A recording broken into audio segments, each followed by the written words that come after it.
Listen.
Listen.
Drop.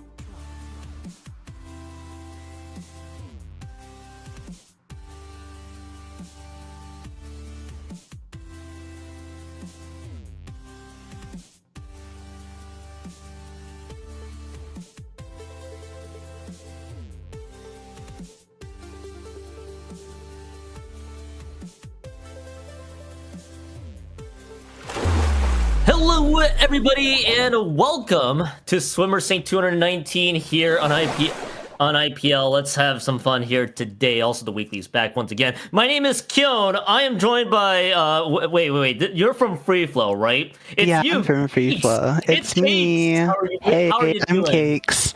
I'm doing all right today. I'm like a little nervous, but it's SOS. You can't go wrong with SOS. You definitely can't go wrong with SOS. It's also just a weekly tournament, and I've been told that you're somewhat newish to the online side, at least from having to go from playing the video game to now having to sit in the spectator chair. How's it already feeling for you? I'm honestly a little nervous. I'm really interested to see the options and like the game plans of the teams we're about to watch. It's like a little weird not being in the lobby waiting and coming up with a game plan, but I honestly am interested to see how they execute it. So here we go. Yeah, let's have a lot of fun here. By the way, the teams, of course, is taking one shot every time we get one shot. Versus living in a bathtub, something I don't really know. We have plenty of time to talk about both teams here. Okay, so this is definitely not the first time that we probably have seen anything like this. So guess what, Cakes? We have not thrown you into the deep end quite yet. We'll give you some time. To warm. Whew. Thank goodness I did not do my stretches for the deep end. So glad we're getting some extra like warm up time. Honestly, we saw like a decav, and I think I saw a blob on the other side for the limit in the bathtub team. Yep. I don't know. with a lot of bathroom theme items going on here. I am honestly interested to see if like their Bloblobber will be able to put on a show. I haven't seen Bloblobber like at all in like the last couple of years, so I really want to see like, is it like a competitive weapon? Is it viable? Like, we'll see. I think what's fun about Bloblobber, and I've met some Bloblobber specialists throughout my time here, is that Bloblobber I feel like has always been a very fun weapon. I'll say from my perspective. I love playing Bloblobber for casually. Yeah, for sure. And I kind of want to see if they want to dish it out here as well. But I want to but we'll see the weapons again here in just a bit here, Cakes. I'm still trying to get I want to talk about the fact that these two teams. Pick up team names, obviously, but also I'm gonna give you about 10 out of 10 for creativity on both teams. I'm gonna give them a pass on that one. So we'll talk about y'all later. Let's see what the weapons are. I mean, what sticks out to you, Cakes, as we load right in. Again, that Bloblobber and this Decav. I feel like Decav stocks have kind of dropped off with the new patch, and honestly, you just don't see Bloblobber very often. But we're really getting into this game here, 1 down on both sides of the teams, and purple team is already like starting to fall in numbers. Yeah, and I want to see how much they can basically recover on this one. They did lose 2 members of their own, and right now that Inkstorm already being used while the limit in a bathtub, or that's the yellow team in this case, is trying to make their way forward as they're able to still try to play this one a little bit aggressively, but they've effectively gotten wiped out. And oneshot has indeed eliminated the other team, and Cakes that is oneshot basically getting the zones cap back, and now they're trying to move forward here. Honestly, with the amount of one-shot weapons on Limit in a Bathtub, we have Blaster and we have Decav. I am honestly interested to see how many shots they'll be taking after this set. But this Hammer really going in and creating a rampage, our Brush going around and getting the cooler again, and this rain from the Bloblobber really like creating terror on the top mid, where everybody seems to want to go and control the top of the map. Yeah, I want to see if they can really continue to move forward with team control top so far as Limit in a Bathtub, basically getting the cap of both zones again here as the blaster gone by the Bloblobber.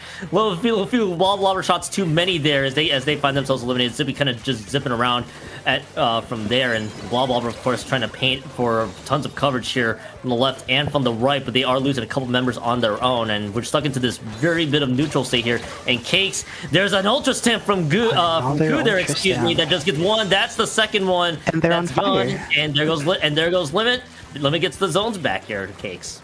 Yeah, this Brush really creating terror with this Ultra Stamp, and honestly, it really feels like taking a shot every time you get one shot is having a lot of trouble dealing with this Ultra Stamp. We're just not set up and prepared with our shooters to be able to take down that Ultra Stamp before it gets 1, gets 2, maybe even 3 members of the team, creating a really big disadvantage for them as the ticks on the zone go down here.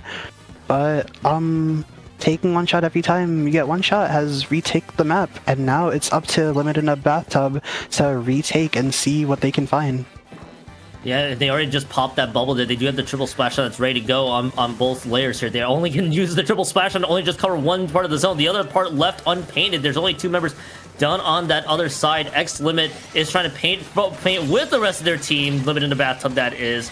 And they're able to do just that. X-Limit almost in literal 1 health there, able to escape with their lives, and this should be basically both teams kind of just brawling it out here. Now, Cakes, we're approaching about 2 minutes left to go in this game. Any weapons that will start to become important from either team as we're coming down to the near home stretch? I think our Stamper from taking one shot every time you get one shot, and our Brush from Limit in a Bathtub is really going to be creating the pace of the game here. I think the Zipcasters coming out will force attention and have the enemy team have to turn around or deal with them, or they could paint the zone just to get like a reflip or a neutral. And I think the Brush from Limit in a Bathtub with their amazing Ultra Stamps, poor time to mention that, will be really influential in like creating situations where taking one shot every time you get one shot will have to fear for their lives, to put it frankly.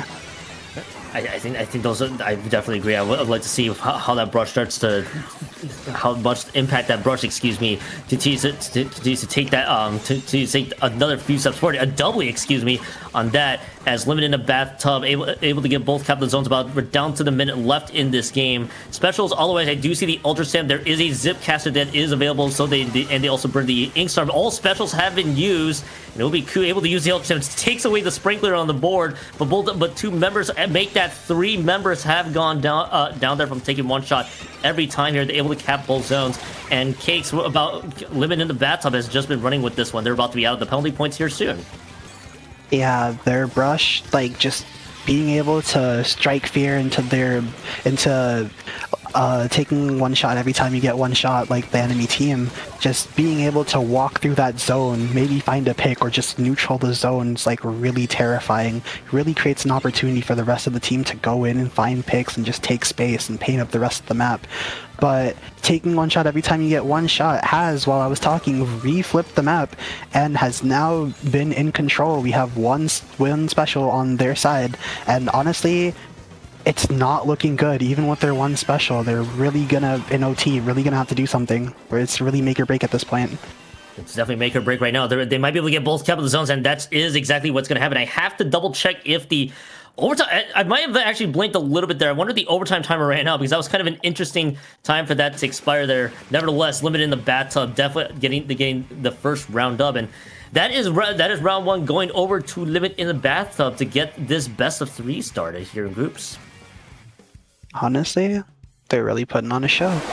I'm really, like, excited to see how, like, our Ultra Stamp fiasco will, like, be adapted into this next game, Tower Control Undertow. I think the hammer is really, like, powerful, especially after its buffs, and I think the other team might need to tweak their, like, position and plans a little bit so that they can play around it a little bit better. Especially since it's a brush getting it, you know the brush is going to get it really, really fast. Do you think the brush is going to have the same amount of impact if limited in the bathtub comes back with the brush? I believe that was one of the members that limited in the bathtub. No, taking one shot, I think is what it was. Either way, do you think that brush is going to make an impact here in this very interesting map of Undertow Tower Control though? I think they might not have as much as an impact simply because this map has a lot more verticality etched into it, but if they do decide to spam hammer, especially with the tower, like the tower controls special advantage when you're in control, I think if they throw the hammers a whole bunch, it'll be really terrifying, especially when, like, they're up in advantage.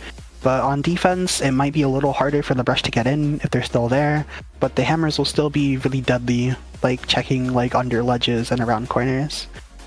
I wonder if, like, the rest of the Rush's team will be able to fill in the gaps that, like, the brush will not be able to, especially because this map is, again, so vertical for, like, a brush. And that's a very fair point too, because I think, as you mentioned, because of just the verticality of this map, and maybe there's some definite reason, excuse me, to might be able to switch off the brush, but I feel like you can go both ways with that for sure. So I want to see what both teams want to do leading into game 2 here, game 2, the best of 3. As we brought the queue right in, and while we were waiting for the next map to start here, Cakes, a lot of teams that have signed up for SOS this week are teams that are unsurprisingly participating in Ludi as well. So I imagine this week for a lot of players and a lot of teams, it's just more warm-ups for Ludi for the most part. Oh, for sure. Honestly, I really hope everybody who's participating in Ludi, their matches go well. And speaking of matches, ours is right here. We're back with the decav and the blaster, the custom blaster, on the side of limited a bathtub. And the brush is still here. Oh, that's something to mention. So I honestly am interested to see how this brush will overcome the verticality of this map. On the side of taking one shot, we have the sticker stamper. That's swapped from the Zipcaster one, the vanilla stamper, but it's tower control, so that's to be expected. And that's a very fair point too. It does have that booty bomb that is available from taking one shot if they can take full advantage of it. And so far, not really much in the way of, like, big weapon changes, other than just small kit changes from their main weapons here. Zippy, the one that's in the decavs, it was trying to fight against a team of 4, and then they're not able to get any picks, excuse me. But so did 3 members of Limited Bathtub. It is all up to Ku in this Ultra Stamp toss that actually gets the that actually gets one of the members. I did that was the blob that has dropped as well. Diamond is going to be able to stay alive here. Taking one shot every time they get one shot is right in this tower, not all the way to pretty much into the first checkpoint. They might be able to get the first checkpoint here with the fact they eliminated 3 from Limit in a bathtub, and that's what they should be able to do here, Cakes. Yeah, that's a delayed wipe for Limit in the bathtub. The brush goes down very swiftly. I don't know what they died to, but it's unfortunate that they weren't able to get the setup and drag attention to the other side of the map. I'm really hoping that the people on Limit in the bathtub can like recenter themselves and really get into position, because as this tower keeps progressing, there's going to be more and more specials that they have to claw through to get their way to stop this tower.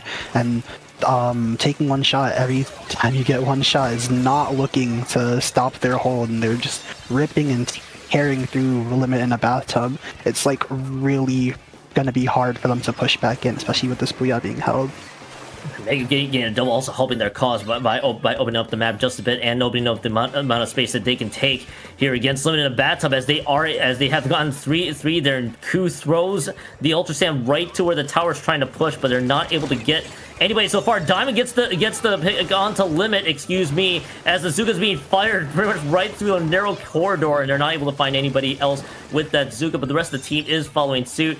Taking one shot every time is definitely doing their part to keep this tower deep into Limit in the bathtub's base here. Zippy is gonna get eliminated.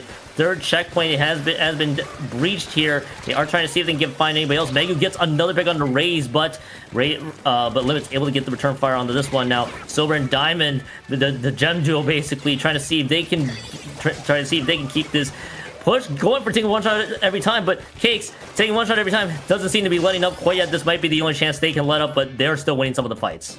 Yeah, and 52, as you can see here, going on an absolute rampage, on fire. Somebody hype up Silver, but we're really making sure to keep this hold strong.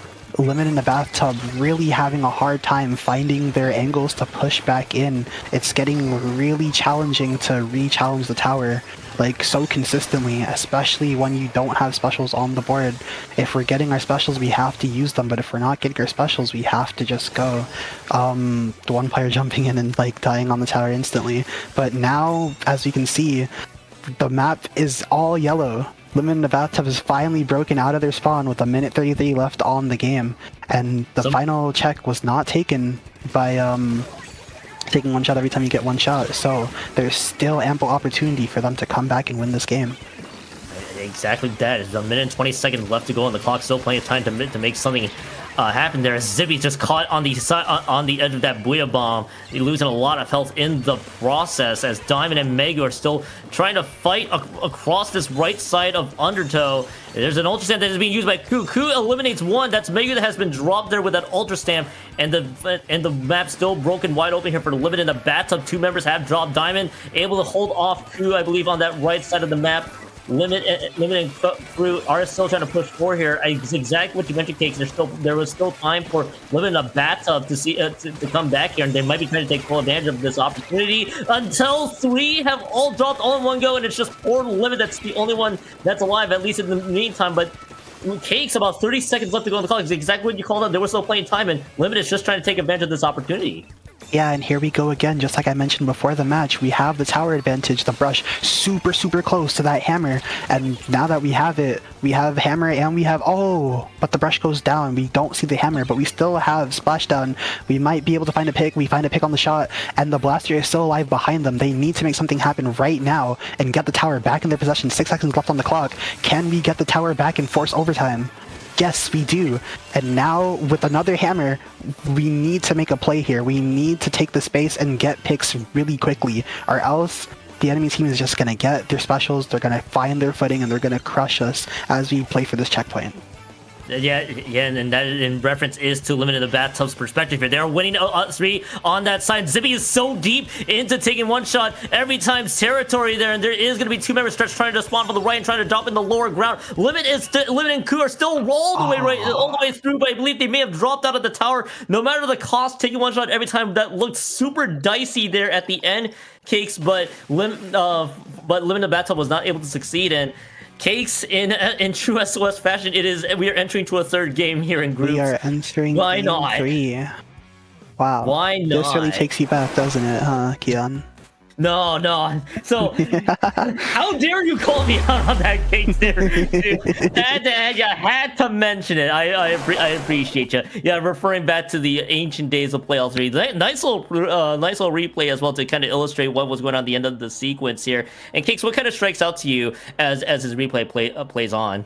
Honestly, I think the fact that taking one shot went 3 down, but we're still able to quickly regroup and come back to catch the tower right before they were able to take the lead was honestly like really surprising. I was literally on the edge of my seat because I was like, there's no way they can lose this. They're on the tower, they're in positions, what can go wrong? And they somehow like clawed their way back in, snuck in through under everybody's noses, and was able to take back the tower and just find the pick on the person on tower. There's nobody there to help them out. Like, wow, that was like a really electric game. That's just game 2 already here in SOS. So that's just, I think that was just wild how that sequence all played out here. But both teams are not wanting to waste any time. They're entering into game 3. Hagglefish Market Splat Zones is gonna be this third game here. It's no weapon swaps whatsoever. Will there be weapon swaps on the other side? Doesn't appear. No, there is technically a weapon swap. Diamond away from the vanilla shot with that Zukin onto the T-Tech. Oh, back to the triple ink strikes. Yep, and triple ink strikes. So this is gonna be, that's pretty much the only swap so far is just that T-Tech. Otherwise, it's pretty much the similar-ish weapons that we're seeing across the board here, Cakes. Yeah, and I'm honestly like surprised that no weapon swaps, considering that. Honestly, with one side having no cooler, taking one shot every time you get one shot having no cooler, I'm like honestly really worried, as Hagglefish is a really narrow map. There's only really one way to go to get to the enemy side, and if you're not playing like the bottom left and right. So without that cooler to like be a cushion if you fail on your engagement, I'm really worried how they're gonna get in and like cause some havoc. Who's already trying to cause some havoc right now for a limit in a bathtub there, but they are gonna get dropped. And basically, what I think has been a theme for most of this game is everybody just waiting out fights across the board as 3 members. This is gonna be delayed wipe, and that is gonna be Raze, I believe, entering into flow aura state here as they're using that blast. They're trying to find any avenues that they can work with since they throw the sprinkle. They know that Raze is there, and Raze is just gonna have to retreat out of that corner and rejoins their team. And this is kind of setting up limited bathtub in pretty good position to see if they can push up and go for a potential lockout. They have a triple splash on to work off of here, and they might be able to get the lead here soon. Here, Cakes, it's just a triple ink strike that's around. Oh my gosh. I think with 2 there, Zippy getting a double there with that decap is gonna help. Megu has to burn the Booyah Bomb, and Cakes, that is gonna be limited in the bathtub. They take lead here, and they're 35 points and still counting down. Like, honestly, I was really surprised when they just went down there. I wasn't expecting them to just walk in and do that. But, limited bathtub going down, getting wiped out. This is going to be taking one shot every time you get one shot. It's opportunity to push in and create a hole and get some space. They have 25 ticks left on the zone for penalty, a really small penalty. And honestly, with one person going down on the side of limited bathtub, it's looking like they're in a good position to get a lot of points on the board and take that lead back. And they've also eliminated 2. It's just Koo and Zippy, the decap and the brush. That's around, and the brush not able to use their ultra stamp either. So it's going to be 3. That's actually almost effectively a delayed wipe in a different sense, as that's the 4 members that dropped all in quick succession. Booyah Bomb is going to be thrown onto that canopy there, and that is going to be the lead change here. About 15 points remaining, and this is going to be Raze. They have found a pick onto Silver, but can they find the zone? The answer is definitely going to be yes, as the triple splashdown is used to back them up. Triple ink strikes isn't going to be enough. Will only neutralize, excuse me, but the blob is the only one that's alive. And Cakes, 2:20 left to go on the clock. Both teams trading zones, they get big leads, but not in one able to find the KO so far, because they're just fighting across the map each go around and whenever they can here, Cakes. Yeah, we're absolutely in a slogfest, and honestly, the only team who's gonna have more perseverance here is gonna come out on top. See the jump out because it's getting really dicey from I think that zipping, and the hammer comes out with the cover of the Booyah Bomb, but the hammer goes down, and I'm really like, I don't know, we're looking for a pick here on this blaster, but we're really missing, and I think the rest of the team needs to go and check the zone before they get any points left more on the board, because any more, and they'll flip the lead. Can we see a zone flip? We do. And now we're 1 up, and we're playing on the right side of the map, but the front of the map is free. We could just go and flip the map on the enemy team side. I'll ask you, in the advantage of living in a bathtub, is they're going to get the retake here potentially on the zones. What I was going to ask is, what would Limit need to do once they're out of spawn and able to get through, because they've eliminated 3 from taking 1 shot every time, but they are the one that's basically trailing here with about 1 minute 7 left. What do they need to do to try to get the dub here? Honestly, I think they're really gonna have to play to their sides of the map a bit more. We have a blaster and a decap, and if we can at least get the enemy team to look at them and not die, I think it'll create a lot more opportunity for our hammer to either be thrown or like go in and look for a pick. I also think because we have this cooler, we can decide to take more riskier fights, but Ku just dying on the zone and providing like a zone flip to taking 1 shot every time, it's gonna be really hard to get back with only the Zap here like holding the zone, but not getting pushed. We're onto a cooler. We could see another zone flip, but only 20 seconds left in the game. It's gonna be really crucial not to lose the zone and not to die, because now we're almost to overtime territory. We're really gonna have to make or break it now, Kian. Yeah, they're gonna have to make a break right now. That's also 3 members have dropped. It's only just that's only just a Stamper alive. Now they can break through these penalty points here soon. They just need 4 more left. Any pick is gonna help. They gotta haul off this neutralization here from Mega, but they throw the point bomb just outside of the zone. But there goes Ku as well. Is that enough to hold the zone? And they definitely hang on, despite the fact that got so close at the end.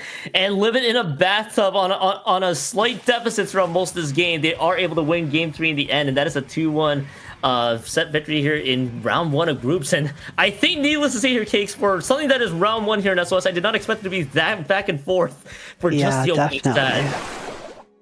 Like, if X-Limit on the Zap there just wasn't in position and ready to anchor down and hold and paint that zone, we could have definitely seen a much different match there at the end.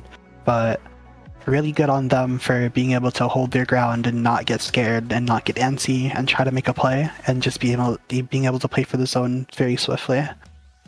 Yeah, it's so crazy too, just for how close really the last 2 maps were for Undertow Tower Control and Hagglefish Market zones. It really just, as exactly before, what the team that kind of persevered the most would be able to take home their respective maps, and both teams kind of felt so equally matched. It was kind of nuts just seeing it all unfold, and I'm sure you were at the edge of your seat as you described it in game 2, how it all played out here as we get to see the score update out of Group A. I want to point out here, the other pickup team name, I must apologize, this must have been the dream group stage for silly pickup names that I think I've ever seen in my life. And I'm sure you probably have seen your fair share of pickup names when you were playing against other teams. So almost definitely 10 out of 10 recognition for Group A. You guys get not even 10 out of 10, 20 out of 10 for your pickup names out of this group. Yeah, of much appreciation to y'all. Cakes, good news. The next set is ready. Even better news, because you should be super excited, because oh my gosh, it's your group. Who is that on screen on the left side of the screen? That's literally our sister team. That's Gaia right there on screen with Senkon, Devade, Luckyo, Mimi, and Onion. I don't know who's playing today, but I'm really excited to see what they will get up to. I've been really following their journey very closely ever since like they started out. I was like there helping them like with tryouts, and like I was like there with counseling. Really awesome. Really love to see what they're gonna do today. Full transparency, I was partially excited. I know you were probably just thrilled, just having to see Gaia on the board. Low battery, real quickly here. This is actually just a collection team. This is just 1 member out of low battery, and then 4 members from Tasteless there being the group, but being this group, and that's what they're playing against. That's what Gaia's playing against. And I know, Cakes, I know you're a free flow fame, and you just seen your sister team being able to participate in SOS. I imagine is just an awesome feeling to see. Yeah, it's definitely an awesome feeling. I've known how hard they've practiced and how much work they like put into their play, and like every single time they like VOD review and they like just go over games, like I've seen like the passion and like the work that they put in. So I'm honestly really excited to see like what they get up to in this match. Like, will their practice like shine, and will we see like maybe like a swift like 2-0? Will it be like really challenging for them? Like low battery could really like pull out all the stops and like make it real hard. Honestly, low battery could even win. I really just want to see where this goes. You know what? I was gonna say we gotta show our love for everybody as well, and especially I know for guys as well. And I'll probably be asking you a couple perspectives throughout as we're about to load right away here. I mean, I feel like this is a very silly question, but anything that strikes out to you here as we're loading into game one in Ramen? Hold on that. Yeah. I was wondering, we may or may not have the wrong players right now on each team.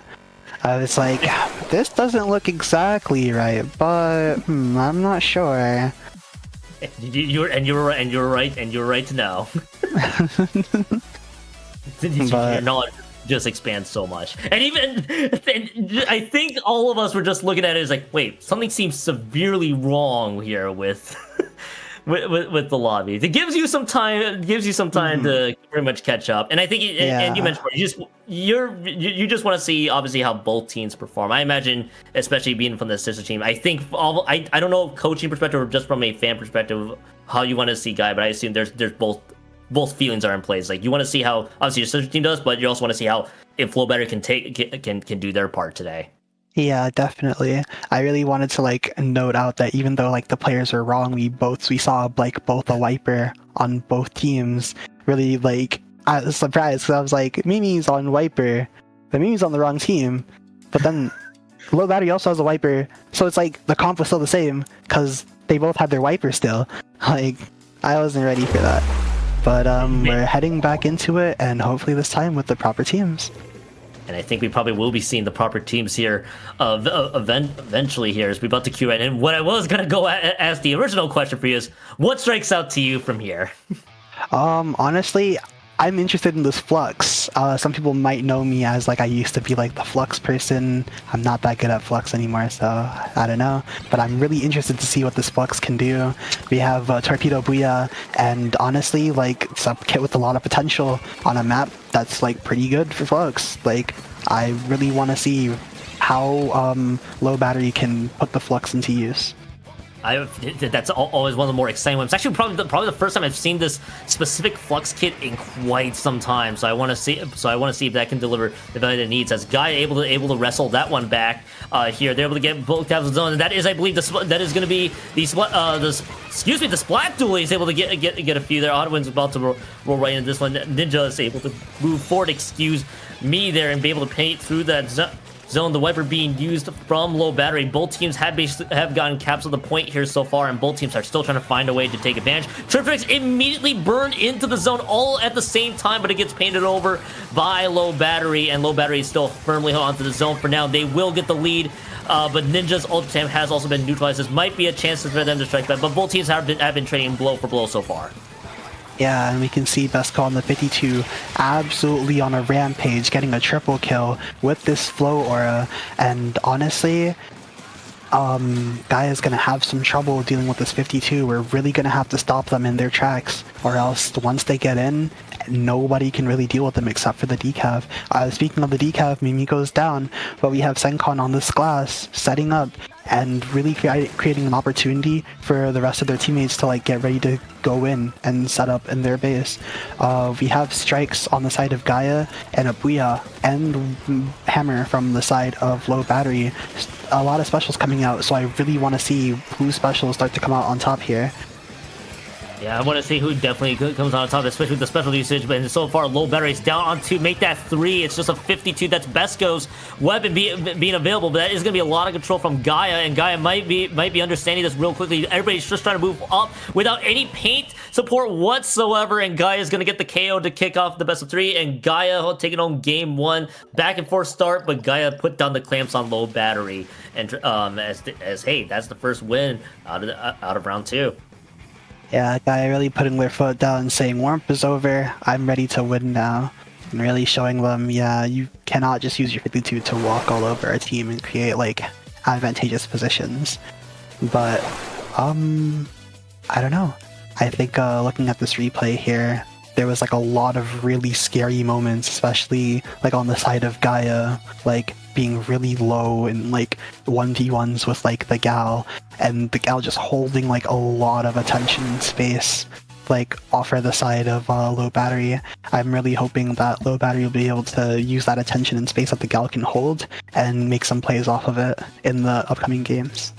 Museum de Alfonsino Rainmaker is that game too, but Besco, during the few shots that we saw, Besco was almost cooking with that 52, almost really trying to do their part to put Gaia away and put low battery into a full charge there, but low battery wasn't able to do just that. So I think I wouldn't be shocked if Besco, from Gaia's perspective, Cakes becomes priority number one. That was the 52 Gal player in question. So yeah, wanting to see how they make those adjustments coming into game 2 of Museum Rainmaker.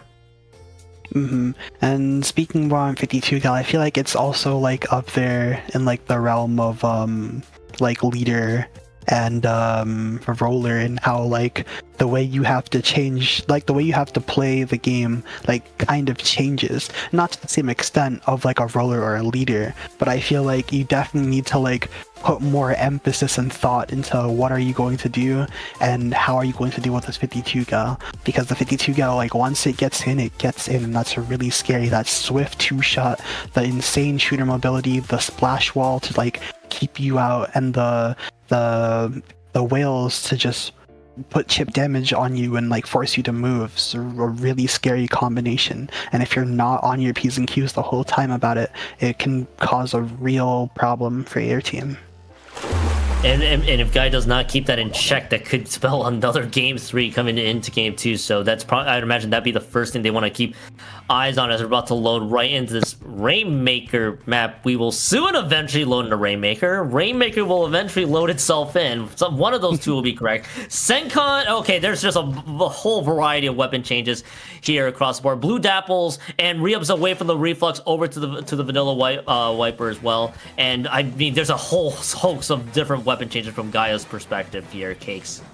Yeah, Gaia being originally a team that you would see Sencon on Rapid a whole lot, and we're seeing the Rapid in a new evolution with double cooler with Red Dapple and cooler Rapid.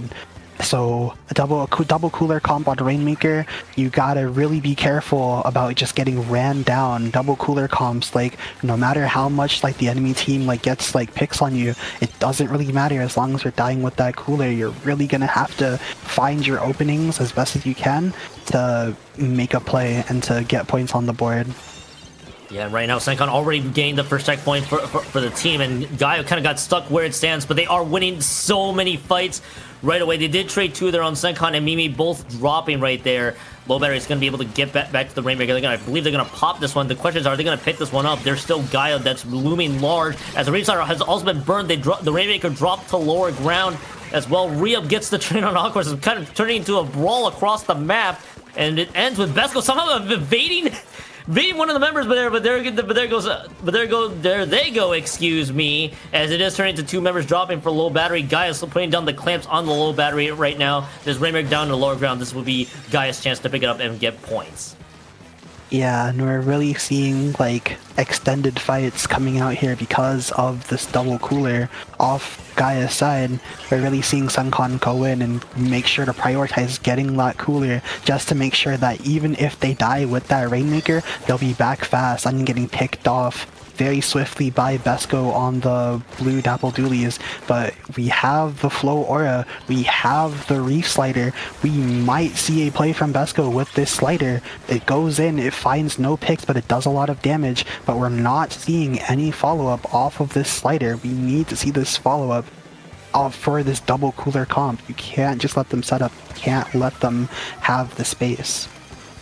Yeah, Reub, I think there were several opportunities there with a couple members that have dropped on in front of them, and they just weren't able to take advantage. They were so close to hitting the checkpoint too with the way they were moving, but looks like low battery's gonna have to give up ground, get themselves repositioned once again here. About 2 minutes and 30 seconds left to go on the clock, And right now, there's a restart that has been burned by Besco. They're trying to swim right forward. They're all going to get eliminated as it's going to be 1 down and it's 2 down across the base. And Cakes, it's going to be Gaia. They've already raided into low battery's territory here, and it's just a splash that drops, and things are looking a little dire here as Gaia's just moving right up front. The Rainmaker shot gets one more. Pilot has dropped on top of it, but Besco able to keep the game alive for them right now as I imagine the restart is going to get used to pressure them out, but caught into the blaster direct, and Gaia's running this to 18 points remaining here. And Cakes, this is looking very solid for Gaia with all the fight that is happening right near low battery's territory. Yes, Keelan, most definitely. We're seeing the fact that Gaia was 2 down and had to back up, but instantly all regrouped and came back, and that's that double cooler. But Besco not even caring about the double cooler. Wow. Just absolutely running forward and just finding 3 picks. I don't care about your double cooler. We're going to take this space and we're going to get this checkpoint, and there's nothing you can do about it. Oh, a DC from the side of Gaia. That is not what you want to see, especially when you're in this winning position.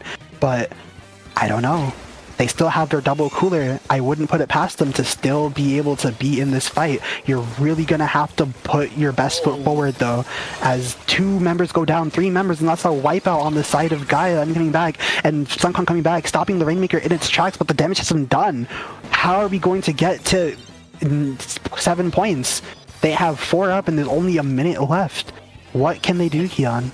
Yeah, 50 seconds, and I think in a perma 1 down situation there, you have to be able to single out a lot of members in separated fights effectively, as the restart is going to get canceled. So as you noted before, double cooler you definitely can't roll out, but they've also lost 1 on top of it. That's 3 members, by the way, dropped. Where did they go down to? I think that was Sencon that might have got a few. Now they're just trying to move forward. They're trying to see if they can break through, but the Rainmaker has been dropped as Sencon has dropped in front of them, and there's Gaia. They're trying to see if they can play heroics for Gaia. They're able to win 1, but the Rainmaker has been picked up, and they're dropped down to lower ground, and this is Gaia. They've lost 2 there. Now they will pick up this Rainmaker for overtime. They have picked up the cooler there. Sencon gonna be the one on Rainmaker duties the rest of the way, as we're about to be approaching OT guaranteed.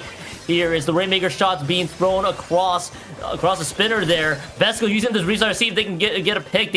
As they are able to be very ninja-like, I will say, gain a few down as 2 couple members have dropped. Re-up, by the way, looking for the possible flank from that left side and side there. They're kind of being stuck between a rock and a hard place.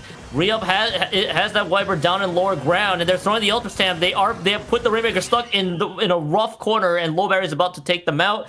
And it was a valiant effort there, Cakes, on the perma 1 down situation with the DC, but Gaia wasn't able to wrestle it back. We go to game 3, tied up 1-1. Yeah, definitely like not a situation you want to find yourself in, especially because the big weakness of double cooler is you have 1 less playmaking special, 1 less special that will just like destroy the enemy team, 1 less special that'll play for space, 1 less special that will just like be a game changer because you're giving another slot of your special to cooler. A really interesting comp that we saw, but just not something that you can make work when you're in a 1 down situation permanently.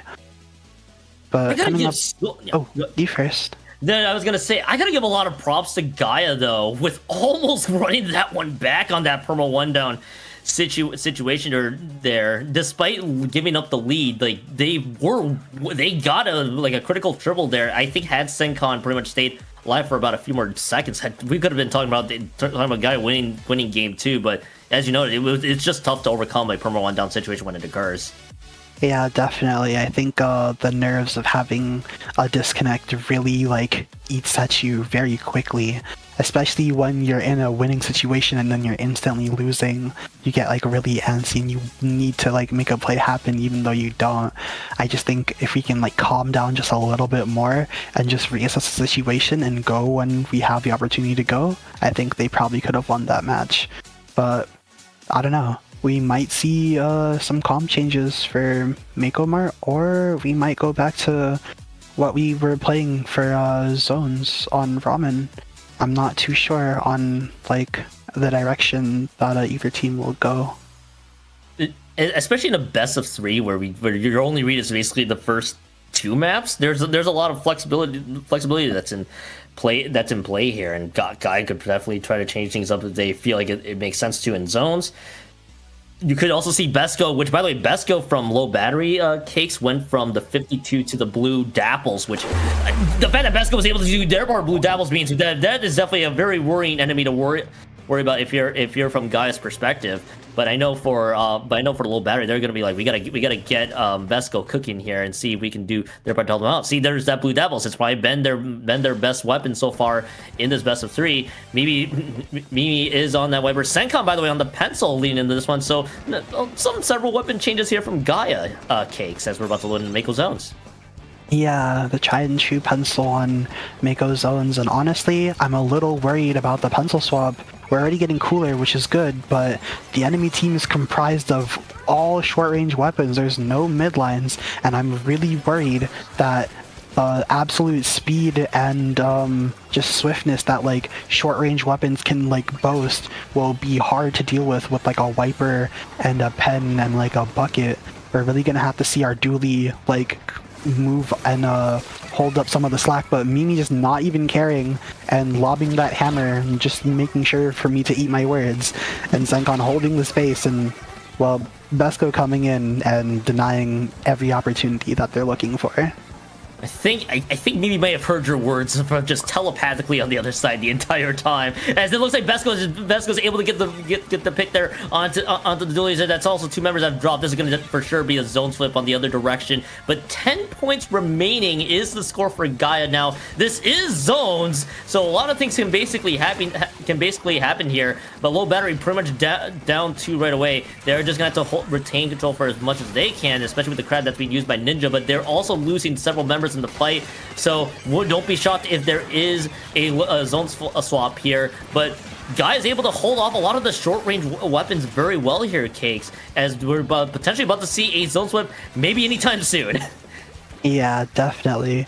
I think Mimi on the wiper just being expertly able to skirt around the map and have more range than every other weapon on their team except the other wiper is like really doing a good job at keeping the rest of the enemies away and forcing them to look at her and take attention so that Onion on this bucket can come in and clean up kills. Speaking of cleaning up kills, Pilot on this Tri-Slosher expertly commanding the attention so that the rest of their team can come in and swoop in and get these kills, putting them back firmly into the possession of the zone. We're coming up on this cooler and we're really making sure that we get it before our team goes too many down, but as I say that, we go 2 down and there's nobody there to get the cooler. This could be a hard, like, push back in for a low battery with a slower cooler than usual. That's not what you want to see. I was about to ask you, as Gaia might be looking for the KO here soon, from the perspective of low battery, with these 4 short-range weapons, what do they need to do this time to see if they can to come back here? Because that points are taken down quick. They definitely need to do their best to keep all the rushing people out of their face and definitely prioritize and play for their specials. You certainly want your wiper to command some space while you can get, well, Besco with this reef slider to get onto the zone and expertly neutral it, just like that. But with all that being said, even with the plan put in action, it just wasn't enough. And Gaia just being able to hang back and be like, I know what you need to play for, I know what you want to do, and I'm not gonna give it to you. Allowing them to burn their specials and play in poor spots so that they can just swoop in and just defeat them as quickly as possible to flip back the zone and take the game. That's a good thing that you noted too, with the 4 very short-range weapons here. I was about to get the replay here soon. I think you were going to allude to the point that yes, you definitely need to play for your specials. There also wasn't much time left on the clock, so as you know, the reef slider from Besco was sort of expertly neutralized. But if I saw that closely, the Slosher Aquars in this case was able to break free as well and got a few. So it kind of opened the door for Gaia for Gaia to take that one home. And if I'm reading my set correctly from the grid, Gaia has won 2 sets so far. Just one more round 3 match for Zaza. I speak to you as a person who has watched your sister team play. How'd you feel seeing that Gaia performance unfold? Honestly, that was, I'd say if there wasn't a DC that happened, I'd say masterclass. I don't think the DC was their fault per se, but yep. I think they put on a really good show. They kept command of the game very strongly, even when losing the control of the objective. They were still able to be very commanding and dictating the pace of the game very well. I think if they keep this pace in the tournament going forward, we could see a contender for a high placement later in the event. And that's always going to be fun to see. Of course, low battery going down 1-2. That they've also lost 0-2 to Zaza as well, so they're down to 0-2. But I mean, honestly, a lot of great things from low battery as well. Their Cakes with Besco really doing their part to bring their team back into it. They were almost working pretty well off of what Besco can provide, but unfortunately, things going down, things basically falling apart around them was just happening too quickly. So that was just the unfortunate thing there that we saw Cakes. I think before we about to queue into the next map here, I think we got time for a quick read here. I know a quick read here because I believe we've had several lands that were played throughout the past couple of months. I'm sure Cakes, you might have attended one at some point. Oh yeah, most definitely. Oh yes, and it's time. And folks, in April 26, 2026, the LAN Championship Showdown does return for 2026. Like last time, it will be a tourney where the winners of 12 LANs compete to see who's the champion of all champions. Keep an eye out for more news on Splatoon Tourney socials and tune into their stream on Sunday, April 26th. For these for the lands that are happening. We have already gotten teams from Toronto Roca, SoCali, Bouya Bay, which I was there for context, and Gatorland as well. We have several other lands that will need to get their bids in. So if you're around the area and want to participate in a chance to compete for the for the LAN Championship Showdown in April, hit up one of these lands, say least. And Cakes, have you attended any lands? Obviously Big Apple, right? Yep. Yeah, I've attended, this year so far, I've really only attended Big Dapple. Last year I attended Anarchy Nova. I was set to attend Don't Flounder at the Function for its debut setup this year, but I sadly wasn't able to. But if you're looking to play in the LCS, you can come find me at Big Dapple. I will be there, and I will be doing my best to contend for the crown to be able to represent New York. So... And special shoutouts, by the way, to JJ, who is also, I believe, heading up the Don't Flounder at the Function LAN as well. So I'm gonna give you a quick shout out for that. But yes, much love to Jovan.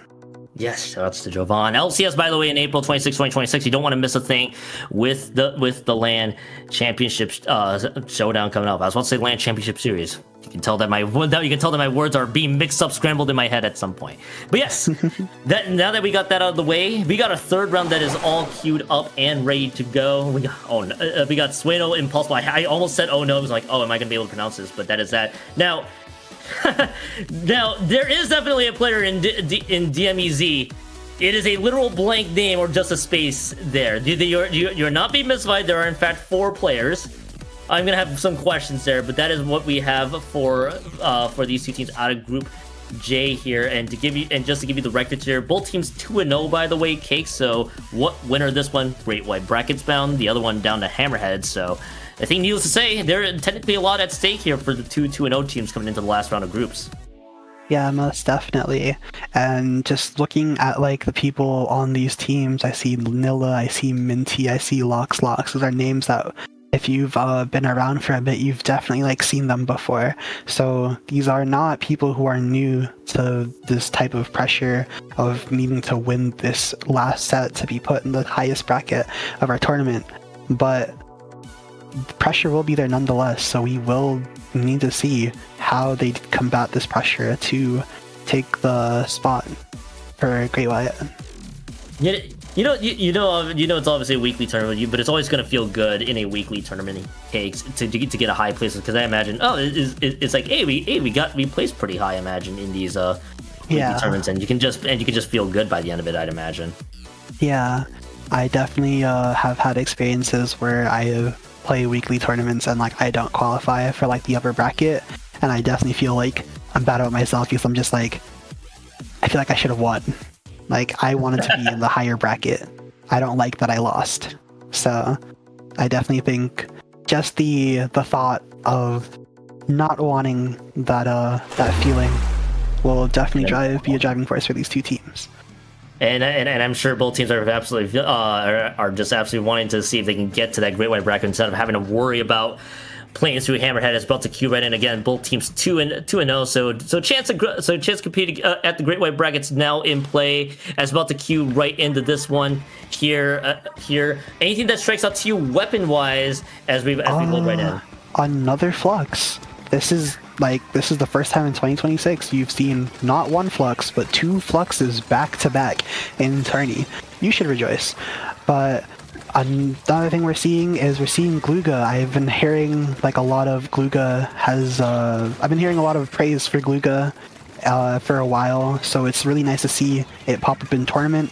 And my specialty, Heavy Edit Splatling. It's lovely to see it like on the big stage.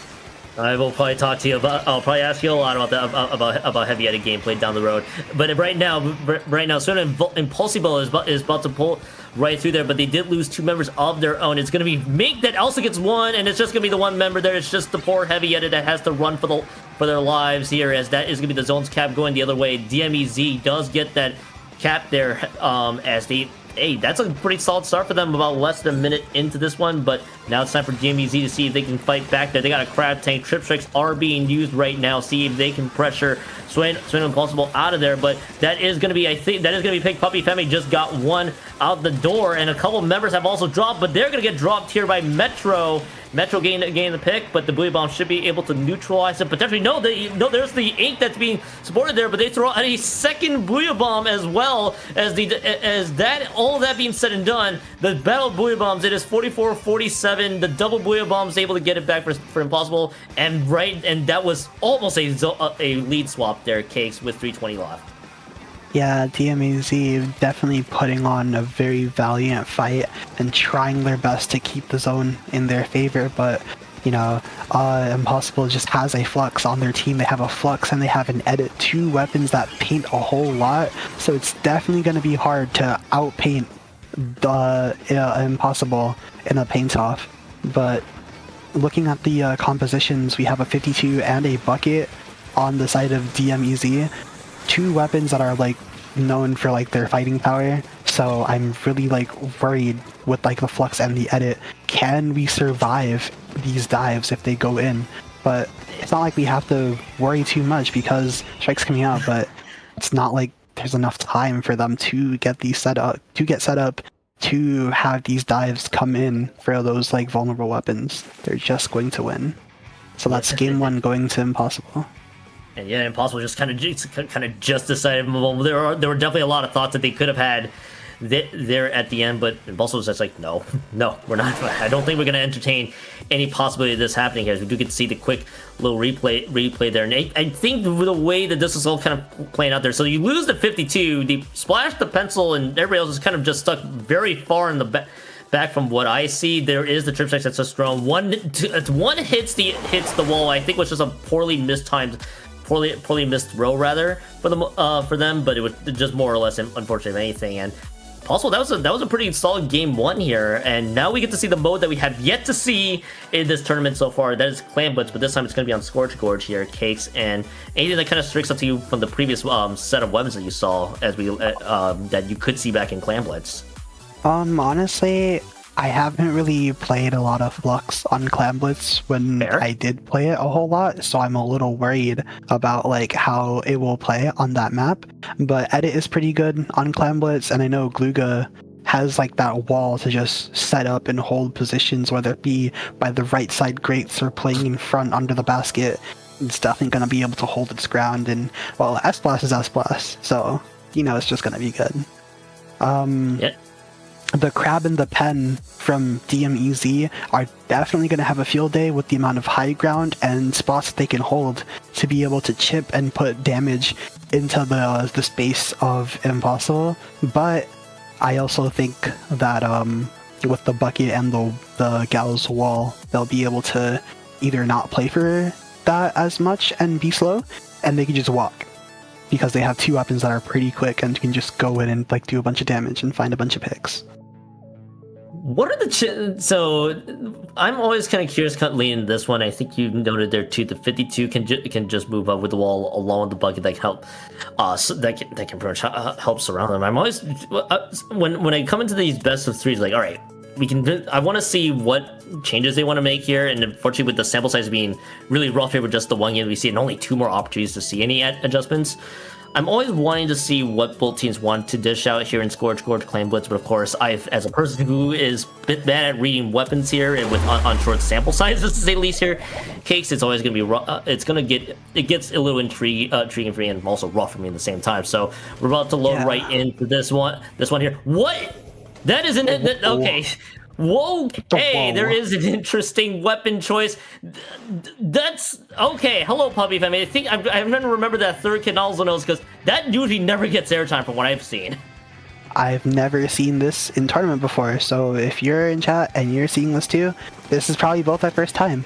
But this H3 with Suction Bomb and Strikes, from what I've heard and what I know, it gets a lot of strikes. So we're gonna be seeing like a lot of strikes this game, and especially since like Clan Blitz can either be a really fast game or a really slow game, like either way these strikes are gonna get value. But we're definitely having another issue where this is a weapon that's susceptible to being walked down.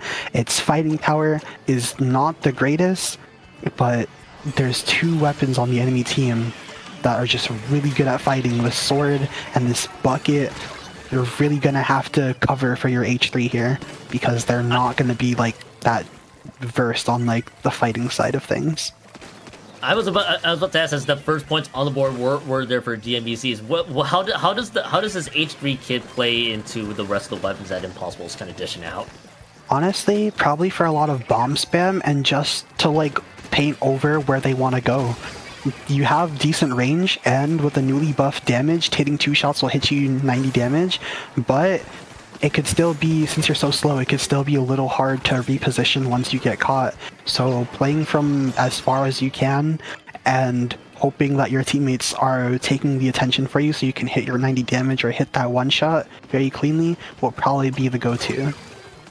Yeah, and the lead already changing right now for Impossible. Oh, that's another wipeout, by the way. That could be an extended push here. If they can get the clams in on time, there is going to be people that are supporting them with the clams, and they'll get full control. They'll get full control of this basket here, as the Puppy Family was trying to fight with them, and that is going to buy themselves some time to throw in one more clam.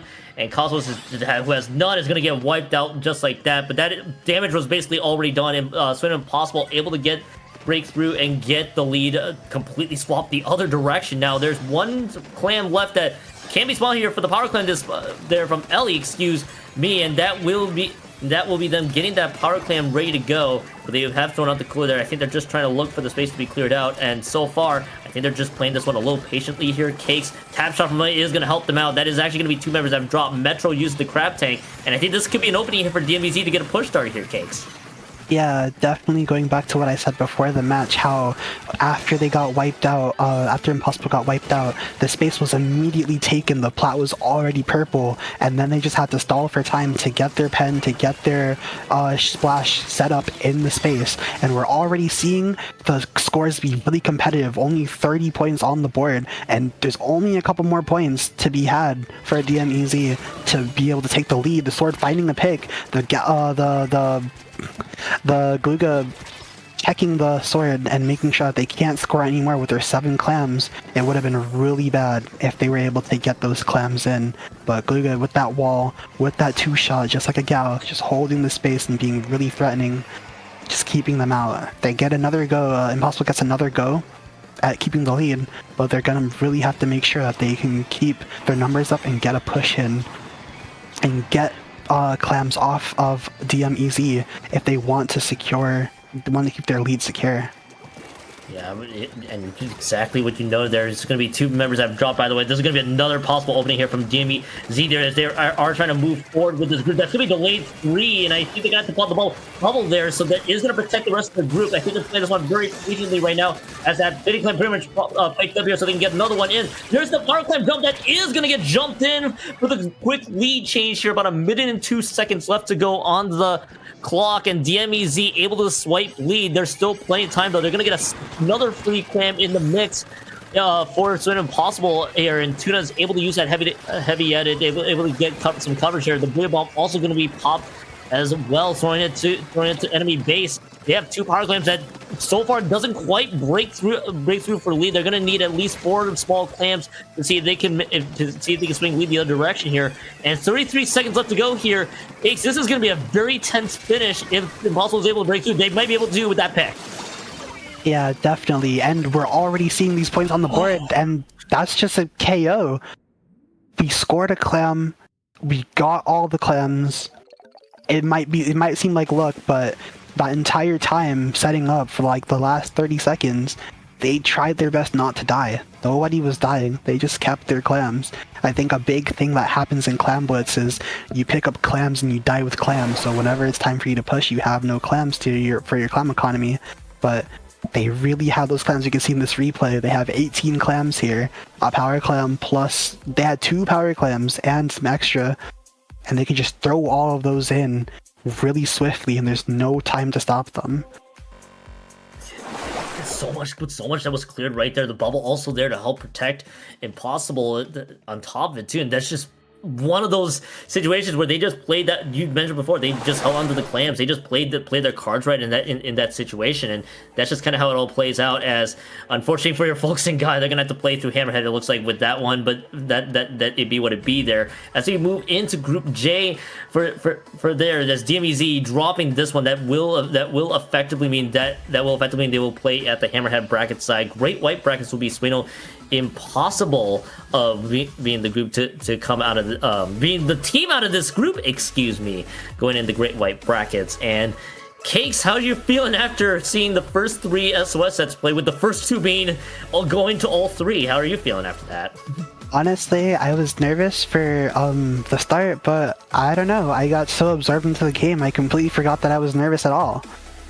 I don't know. There was a lot of really good plays, and I think that every team that played like tried their best and had all their moments. So even if they didn't get Great White, I still think that they'll be able to do good in Hammerhead, and they can try again next week. And I believe that they'll be able to get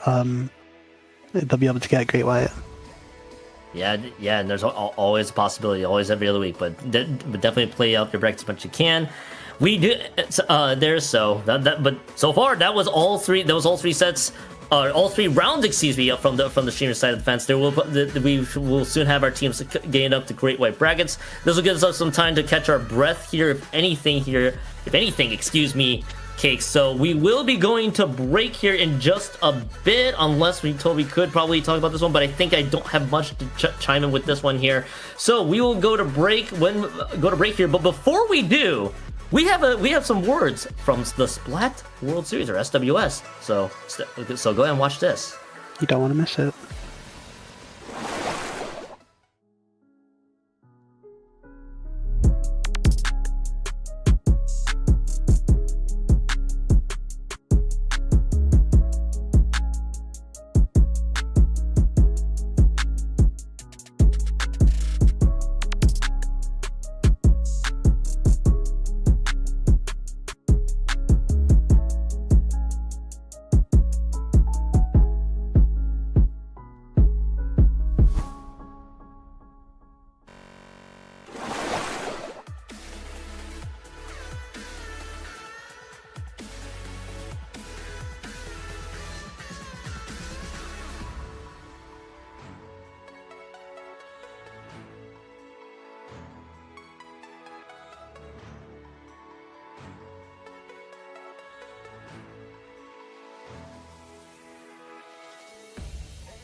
Welcome back, everybody, to now the Great White Brackets of SOS 219, the once again the weekly tournament here on IPL. I am still Keon. Cake's still very much with us here. We are kicking off the first round of the Great White Brackets. If you guys are wondering, yes, Imposible's back here. We just could not get it. We could not get enough of them. We also had, but now their opponent is a team literally named the letter X here. So you've already seen Impossible. You've already seen Impossible already. X has half. My good buddy of mine has roasted me a couple times in commentary for some analogies. I had to call that out. I hate to say that to you, buddy. But I'll be curious to see how both teams are ready to go today. Yeah, honestly, both of these teams having notable players on them, like again, Minty definitely very known in the community. Lox very known for being on Bloxy a while back. Tan and Half both being, I'm pretty sure, in +3. So, and yeah, I think there's a lot of notable names on both of these teams. So I feel like we're gonna have a pretty notable set on our hands. I think it'll be a very fun set that we got going up over here. So X is basically according to our Sendu research here, it is basically a team called Boom here with a handful of results. They just bring in Half, picking things up here for the group instead of Niners. So that is going to lead to some interesting stuff here. And I know Half is a backline, or really the cooler farmer of the group for the most part. So we'll see what Half wants to do here for this team as we do see. So entering this Great White Brackets here, this is, I believe, a best of 3 for this setup. Yes, it is. So we'll get to see what both teams get to do here as we're about to load right back in. Impossible back on the board. We get to see Half not on a cooler option. He's throwing me off today because he's here with the Vanilla Mini. This is the one with the Ultra Stamp for him. So this is what we got for lineup so far here, Cakes. Yeah, and taking a page out of the first sets that we watch book, we have this hammer, and honestly, I'm really interested to see what we're gonna do. Well, I'll eat my words yet again, because our hammer player is dead. And that's okay. We have Flux on the enemy team yet again. I guess this is like a zones thing, and that's good to see. I'm interested in seeing what Puppy Femme can do with this weapon. And we see the missiles coming out, displacing 2 on the left side of the map, and X already has 2 players down. We're looking to kill this hammer, but the hammer just finding value in the back, and it still goes down. Eager is taking 2 down with them and making sure that their team will still keep control of the zone, even though they're down. Yeah, and they've eliminated 3 there, so I almost took a quick cackle there. They're the name for a hot moment. So GHG immediately getting the double there on top, and that is going to be basically the water level dropping, so that opens up the map just a bit here for X to see if they can take full advantage, but they lose 3 on their own. There is a giant Ultra Stamp that is quickly eliminated here by Sueño Impossible. And that will be Sueño Impossible being able to move forward here. Half is not able to take advantage of the Ultra Stamp here. So Impossible about plus 20 points left in the penalty points. Excuse me here as the missiles coming out again. Booyah being thrown out here, but Cakes, Sueño Impossible are able to get out these penalty points. They might be able to get more points out of this push. Yeah, most definitely. Puppy Fun going on an absolute rip and a tear, biting the enemy team and sending them back to the pound, honestly. They have 20 ticks left on the zone, but the Booyah Bomb coming out, our edit is just not having a charge at the moment, so we lose the zone cap, but it doesn't really matter. We only have 45 ticks on the zone. That's not that much. We're seeing 2 separate fights on left and right side of the map. And we have a trade happening on the right side. Our S-Blast GHG going in and finding Half yet again. We still haven't seen any notable hammers from Half this entire game, even though I think that should be a pretty notable part of their game plan. I really hope to see some changes, I suppose. Hopefully so. They also lose a couple members. Now they have to use the Booyah Bomb. They have to burn it here soon. Time is not on their side. Oh, the Booyah Bomb is slightly misplaced. Hits one at the terrain. A little unfortunate. I'd imagine Cakes was supposed to be aiming right towards the zone, but it hits a part of the terrain, and that just pretty much spells the KO there for Sueño Impossible. Sueño Impossible takes home game 1 to kick off Great White Brackets round 1. Yeah, that's definitely a heartbreaking series of events there. I know if I was the S-Boss in that scenario, throwing the Booyah Bomb, I would, or maybe it was the Forage, I don't know who it was, but I would feel very, the Forage, yeah. Either way, I would feel very, not great about myself, because I messed up what it was supposed to be one of our last-ditch efforts, reference to the ability for that moment there. But it's okay. We have a little bit of a reprieve before we go into Clan Blitz, Barnacle, and Dime. Keon, is there anything that you think that is stand out that we're gonna see here?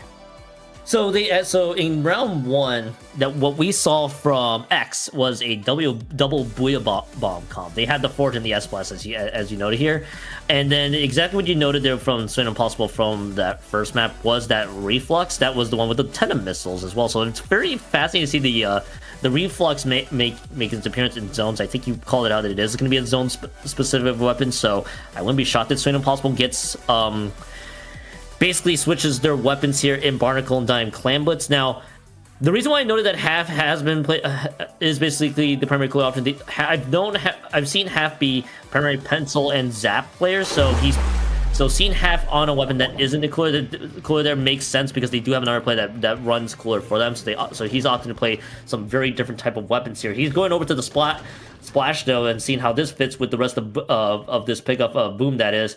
As we cue right in. So remember when I said that the Flux might be a zone-specific weapon? I have been completely wrong on this one. In fact, it is here for Clan Blitz, and this is kind of the weapons we are being dealt with. The double Booyah Bomb is still active for X here, Cakes.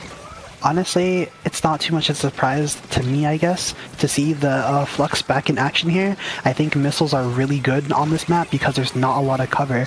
There's not many places to hide or places to go. So having the missiles to move your teammates, well, to move the enemy team and have your teammates take their positions is probably something that you really want in this scenario. But the pen on X really, not caring about the enemy team's positioning and just absolutely wanting to set their teammates up, finding yet another pick in the open, and Impossible is really going to have to take their time here and find something to move this pen because they don't have the range to contest them.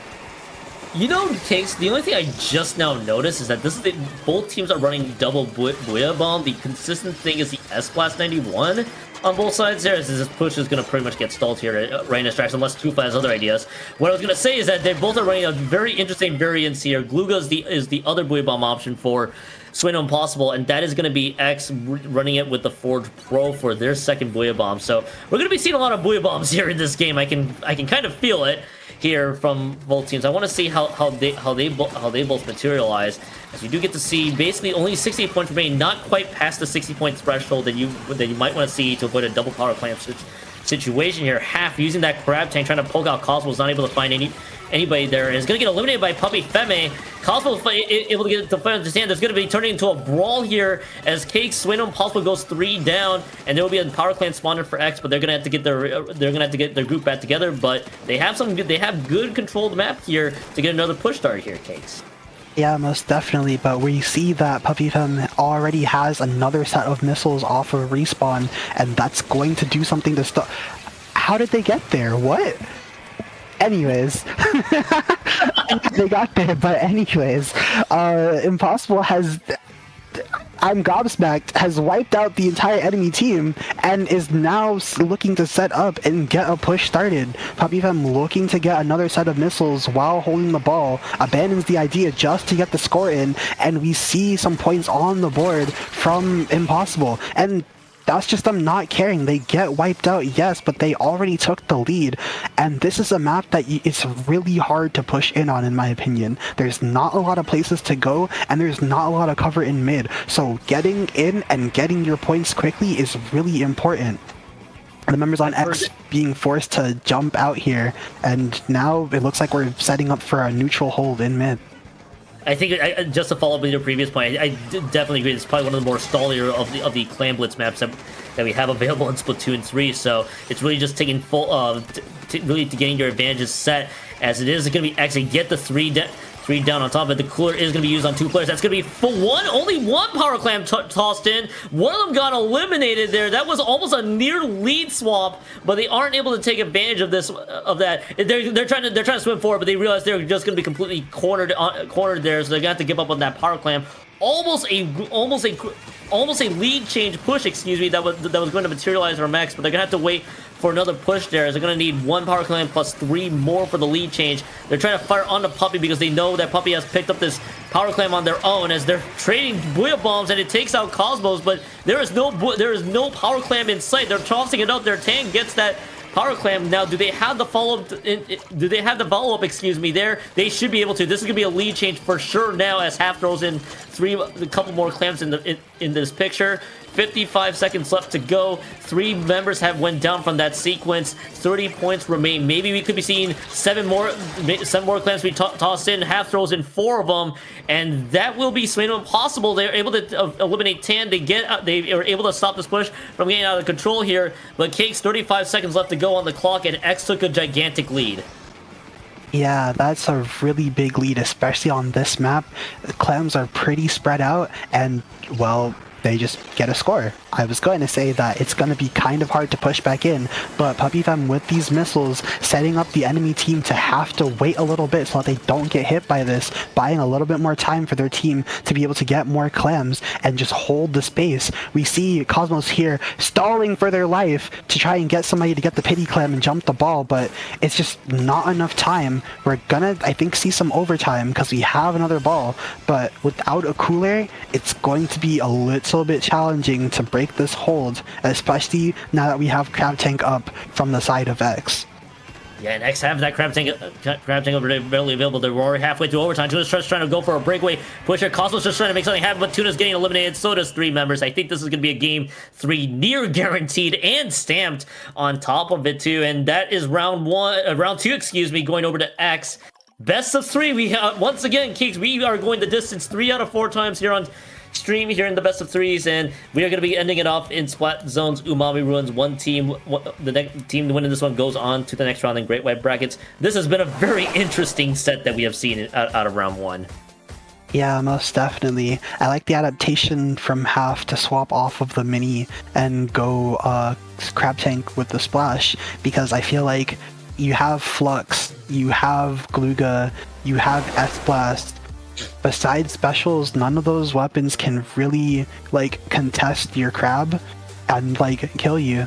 But with the hammer, there's edit on the enemy team, and they also have Gluga, which can shoot through your hammer and really find an easy pick on you. So I think the swap to crab was definitely a good one. I also think that because you have Gluga, which is slower to get Booyah than Pro, and you still have that S-Blast, which is also another slower weapon to get Booyah than Pro, there's not going to be a special that they're going to have to be able to throw at that Crab Tank to just stop them from using it like every single time. So I think that adaptation was super, super important in getting them a victory on this map. We're about to queue into game 3 here in Splat Zone's Umami Ruins. I know both teams dished out double Booyah Bombs. Do you expect to see the same thing, or do we see potentially one or even 0 Booyah Bombs coming into the next round? Honestly, I feel like we're going to see the same thing. I think we're going to see the same thing. I trust in my prediction. Let's see if the crystal ball range 2. There's 2 Booyah Bombs being held, and I think it was the same weapons. There's the other 4. You be correct. No changes. That is 1 point for you here, Cakes. Oh, I'm so good at this. We still are keeping our Flux here, and honestly, I still think missiles are pretty good on this map. Just in general, missiles are pretty good, just allowing you to take a little bit more time, stall the enemy team, just slow their push in. Even if they have specials, Puppy Fam finding an expert one-shot with this Flux onto that crab. A really good snipe, but I think missiles are going to really be helpful here in this moment.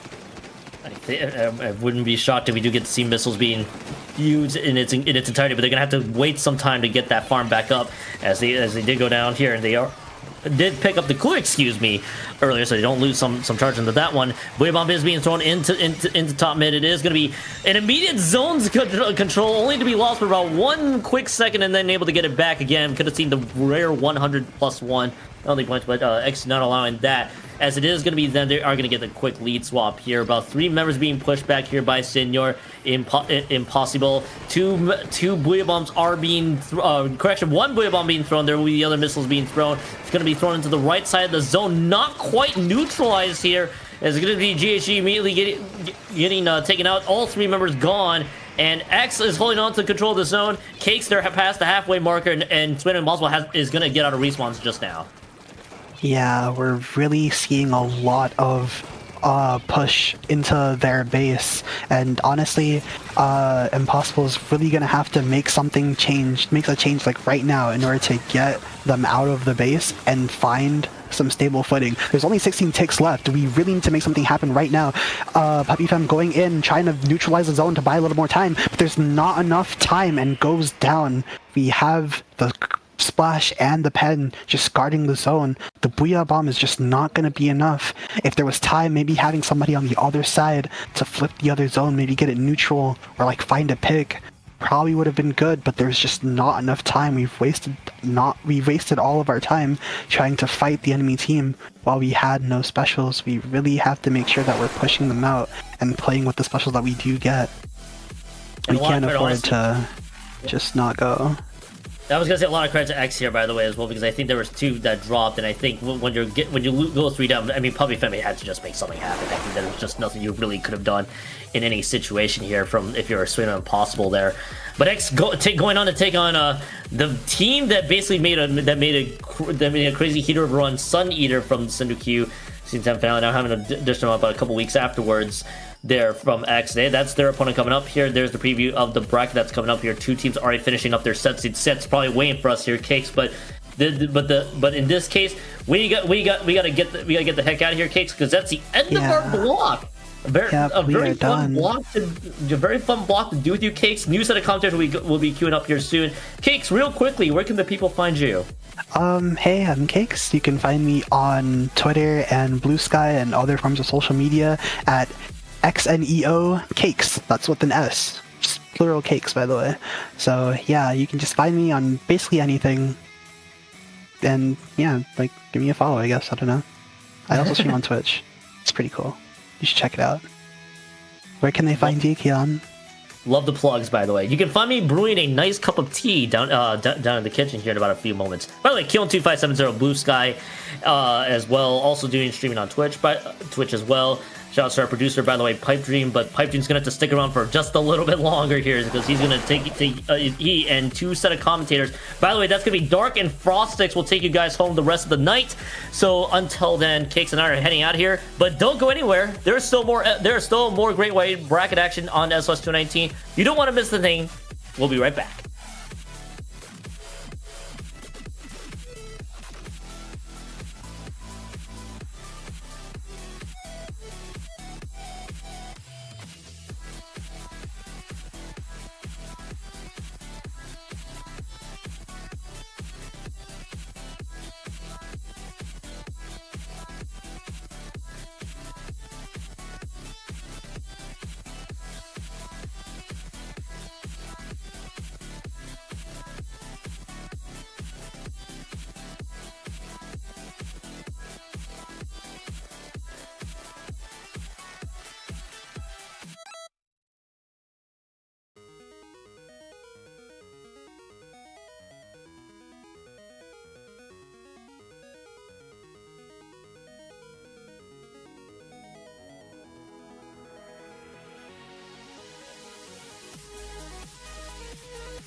Get ready for the next battle, ladies and gentlemen, they, them, servers in between. My name is smth Dark. We're coming at you live here from IPL to bring you SOS 219. But of course, I'm not alone in tonight's endeavor because I have a very good friend of mine here joining me today. Going for initiative, it is I, Frostix, and me and Dark are on the second half of this heated Swimmer Sync 219. So, right now we are in Great White quarterfinals. In that case, round 2. Seed 1 is on screen right now. I must apologize, consisting of Kiki, Zach, Sunny, Sam, and Tickle. And facing them is Seed 12 Peekaboo, consisting of Squinky, Doormat, Duck, and Nedya.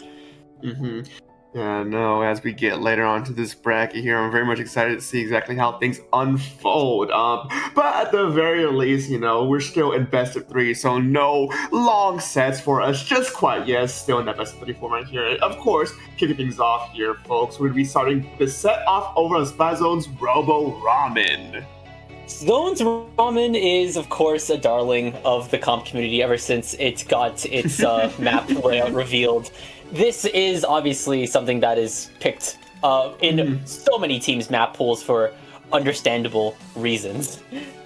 Yeah, I mean, I absolutely love Robo Ramen. There's a lot that you can do here with how it's laid out, with the terrain and what you can do and how you can abuse it. You know, I don't think there's a specific weapon type that doesn't really that absolutely hates this map. There's some weapon sets that might like this map more than others, you know, specifically noting pencil, any sort of blasters and buckets, right? Because of all the legends and verticality of it. But you can still get away with a lot of different stuff here. And I'm kind of eager, kind of excited to see exactly what might be brought out here between these teams.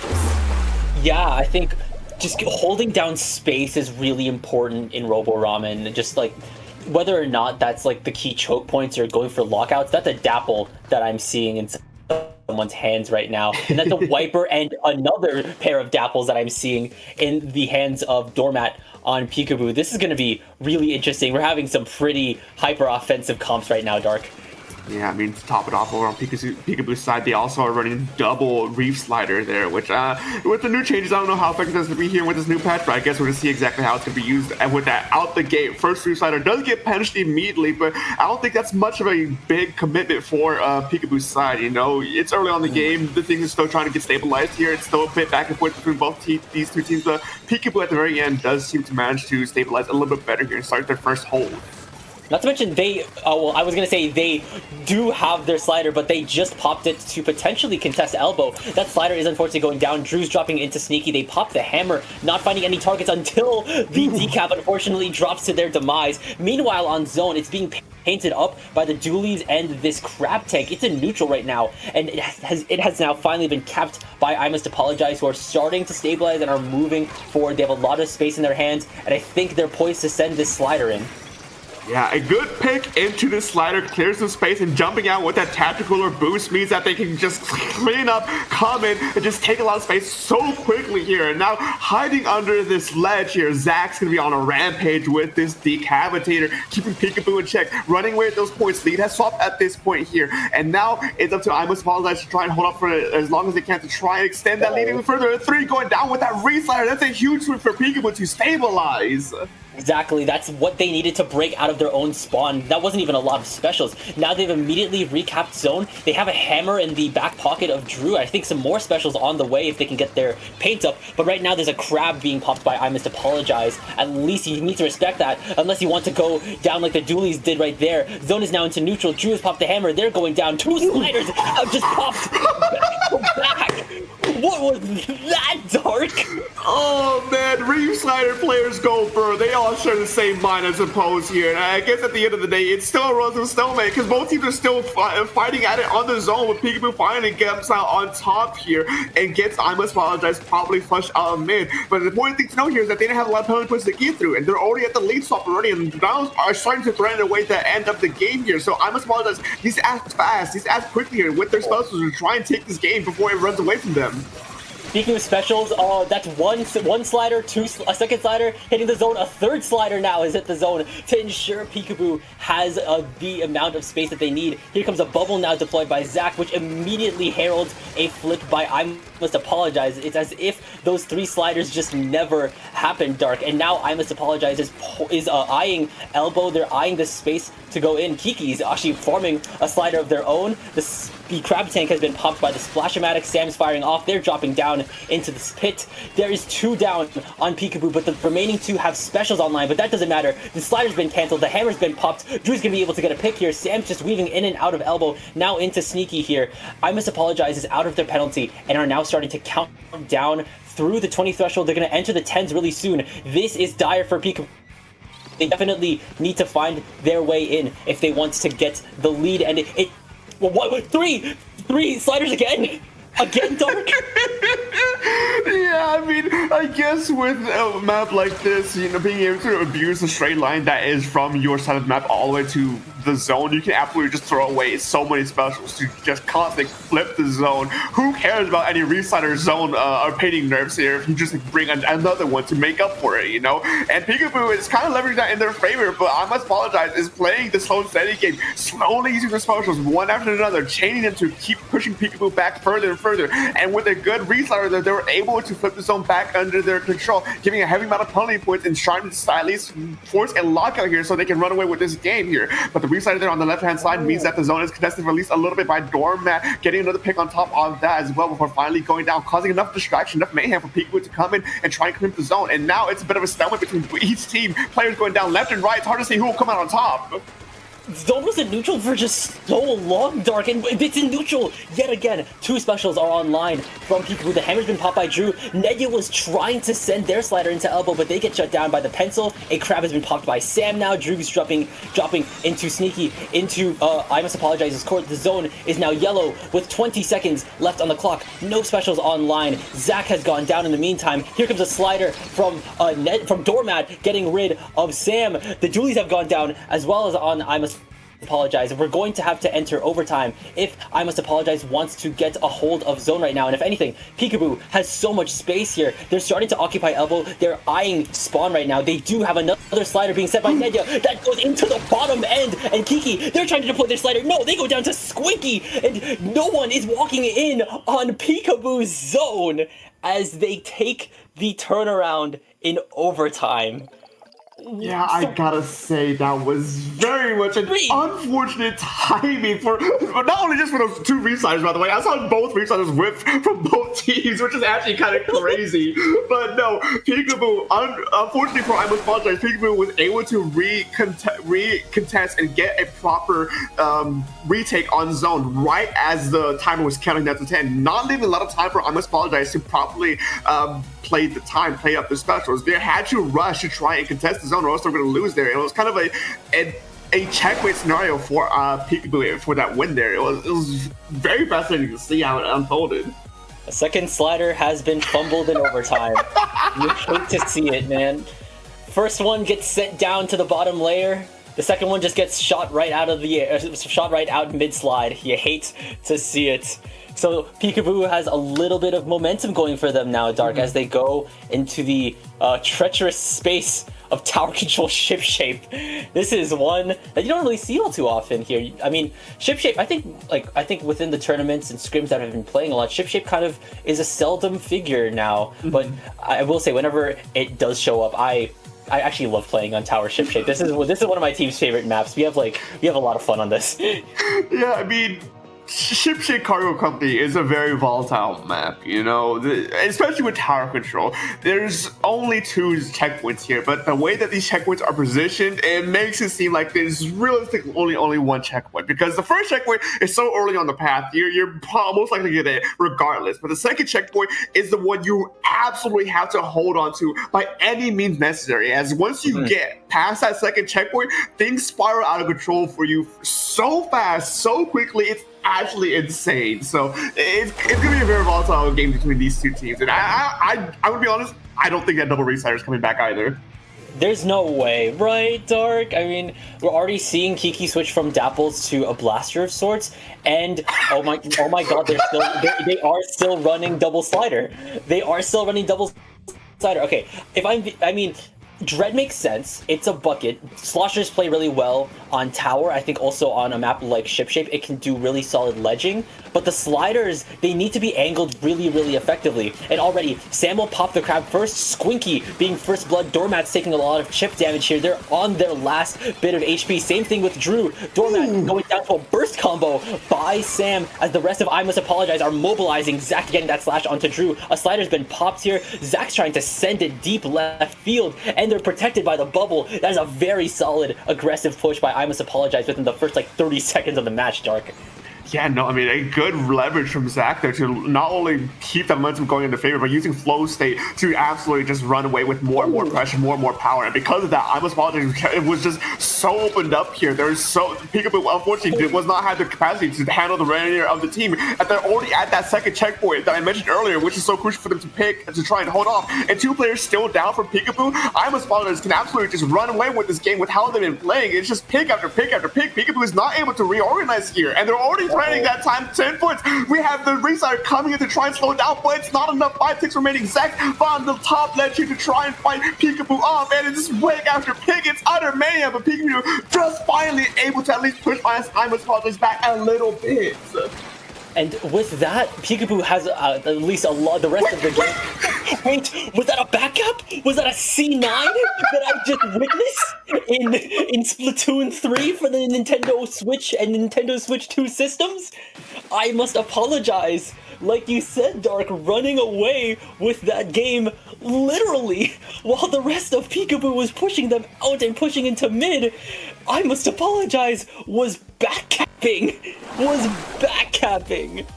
Literally in a blink and you miss it moment. I Must Apologize manages to not only give a very good opener on their side and allowing Zach to just absolutely run away with the opening, being able to push Peekaboo back further and further, just out the gate, but they were able to just cause so much distraction, so much mayhem for Peekaboo, not allowing them any breathing room to probably regroup, probably gather themselves up, that they were able just to capture the tower while Peekaboo was still trying to push I Must Apologize back in the midst of it. I've never seen anything like this before in this game, actually. Man, I'm hot off the presses of playing Overwatch with some of my teammates. We literally had a moment where like an enemy person like capped the zone while we were looking. Literally, this is just exactly what happened. And speaking of zone, that's what we're going to for Game 3, our tiebreaker. Zone's Hagglefish to close out this zone sandwich, our bottom zone's bun. Winner of this one goes into semis to fight seed number 5 is Zaza. So we'll just have to see what's in store, Dark. Yeah, most definitely. And I'm gonna be honest once again. If they brought it for the first game, and they're gonna bring it, they brought it for the second game. That double restarter's coming in for this third game. Yeah, there it is, without a question, without a doubt here. But interestingly enough, though, Kiki doesn't elect to bring the restarter this round, sticking to play the vanilla blaster instead. Yeah, the V-Blast, we're kind of going up against like a little bit of some conflicting special lineups. We have 2 sliders versus 2 bubbles on both of these teams, and it's really interesting to see how like we'll play this out. That slider from Nedya will not claim any targets, and there's 2 members down on Peekaboo. It's only Drew right now, but they land the hammer toss, activating flow state and charging towards the pencil, and this Wiper is holding down the line for the rest of Peekaboo, who are rallying to their position and will start their hold.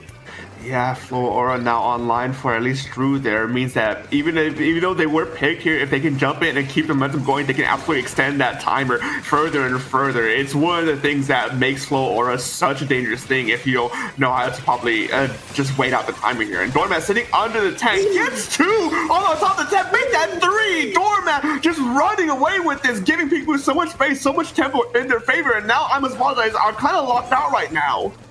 Yeah, this is just an all-out surprise round for Peekaboo. They're able to just take picks whenever they feel like it. Here comes another slider from Nedya. No targets can be claimed. 2 members down on Peekaboo. I may have to start taking back my words as the rest of I Must Apologize are moving forward. Someone just activated flow state, and they have flipped the zone. 56 penalty points going to Peekaboo right now, and I think they're having a lot of good space right now. No one's trying to walk up switch just yet here, but they have both bubbles online. Meanwhile, on Peekaboo, a hammer as well as a slider are ready to go. Kiki's moving in with a bubble. A crab has been popped by Sam, firing off on the 10th court area. Drew has dropped off into one of the side lanes here. Definitely watch out for that.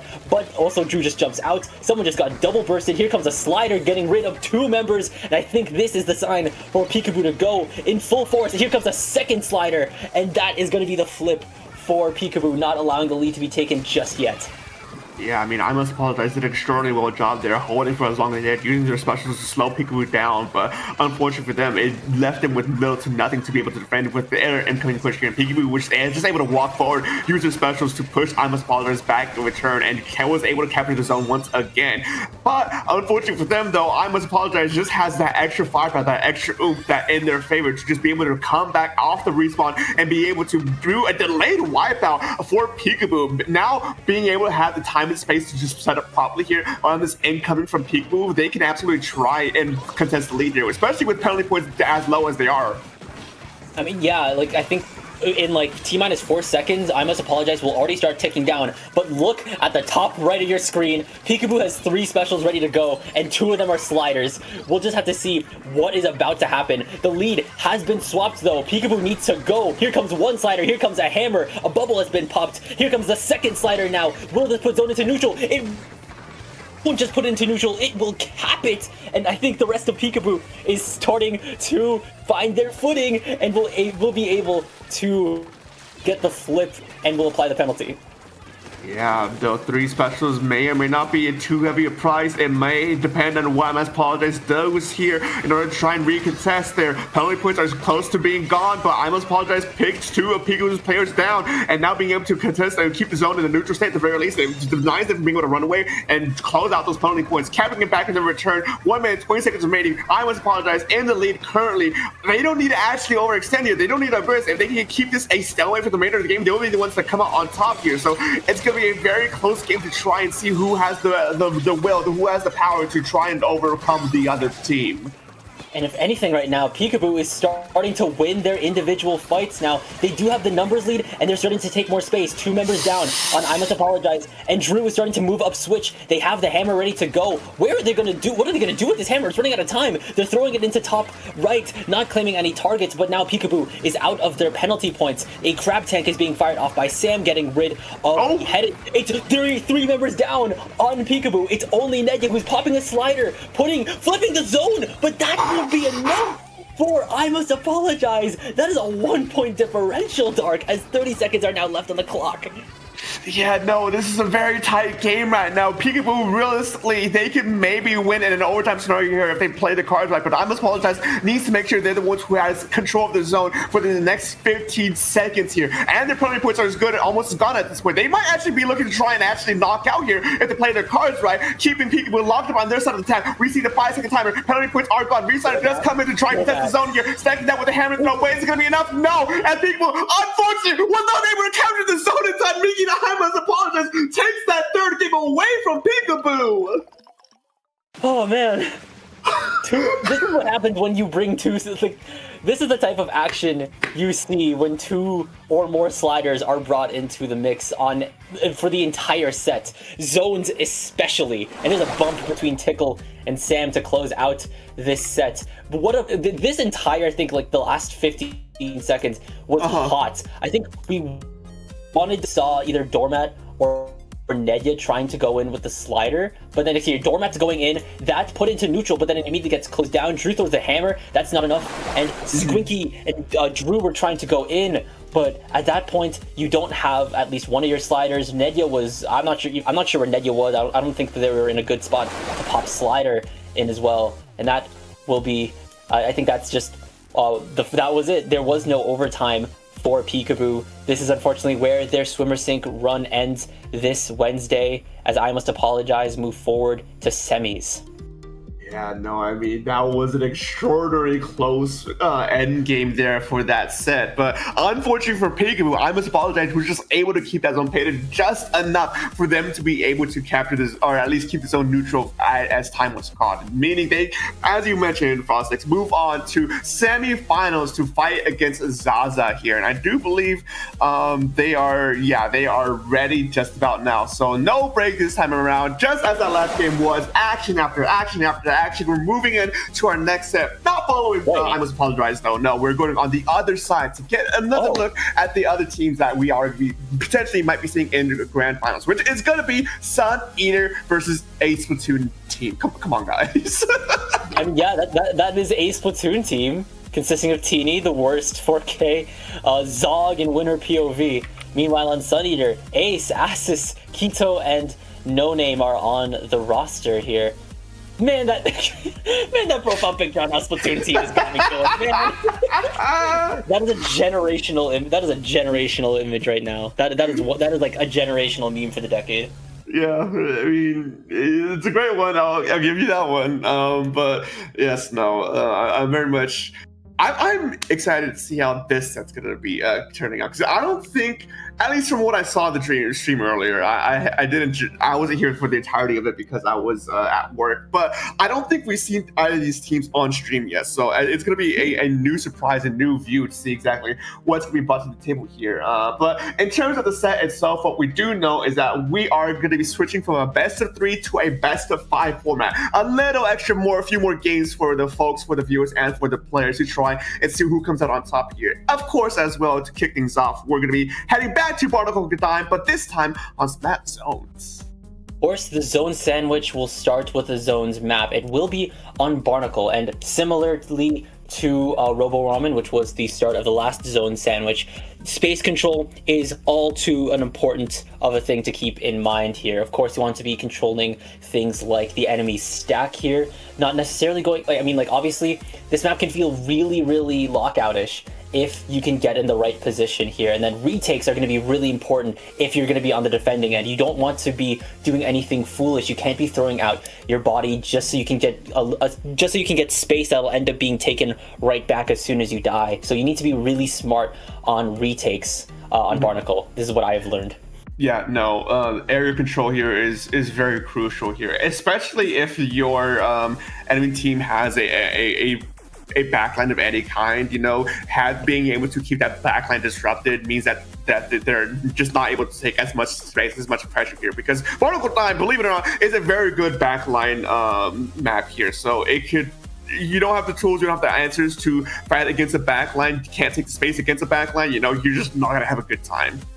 Exactly, yeah. Next thing you know, you're gonna be in your spawn trying to get off of the high ground, even when the enemy team is on the low ground, they're making well use of that low ground and turning every single possible part of your spawn into a death trap. And you don't want to be falling victim to the front lines, hell, even the mid lines, even the back lines here. So you want to have your specials online, you want to have your entire team ready to go. You can't be going in with like 2 or 3 people. You'd ideally want to have like all 4 members of your team there for retakes and there to get back mid, or your own stack or their stack. You just want to ensure that you have like all your resources necessary.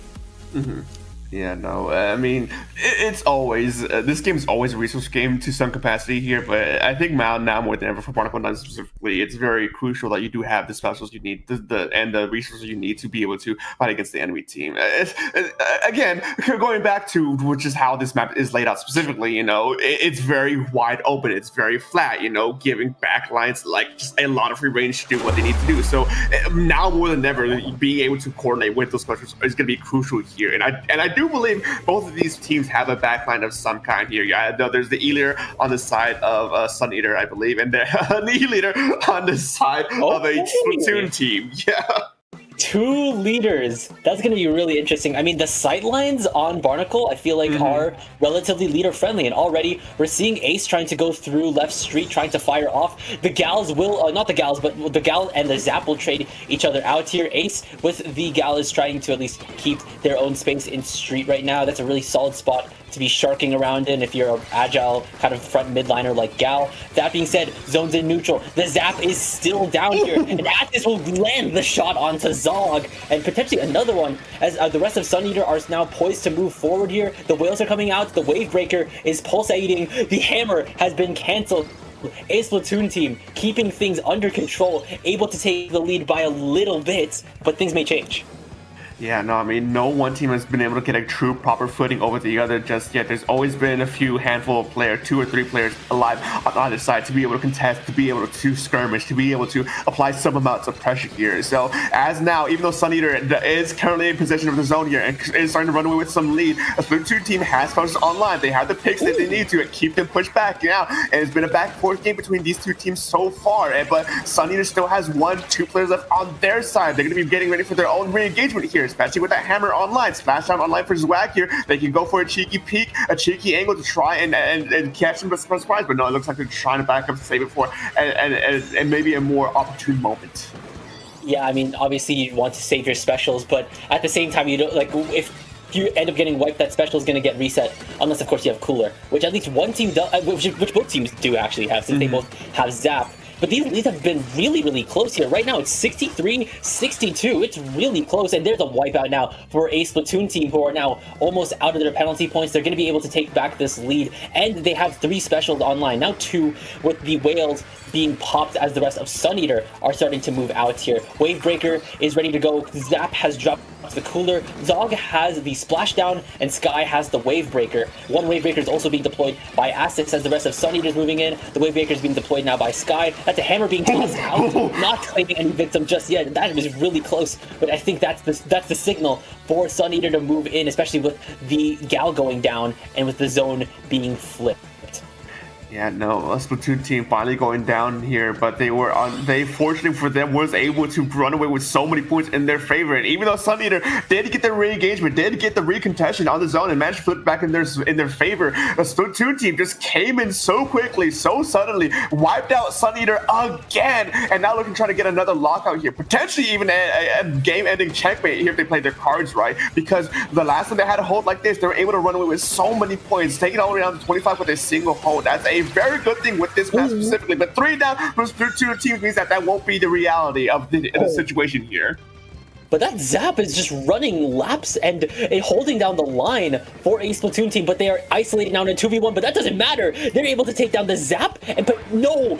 Ace shuts them down and will allow Suneater to continue their hold in the meantime. Winner POV is in a bit of a pickle right now, being chased down by No Name. Meanwhile, Ace is deep into enemy territory, trying to potentially get rid of the leader or the blaster in the meantime. And I think Suneater is getting close to that 20 threshold, Dark. They will be able to now take this lead back, and now are poised to go for a lockout of their own.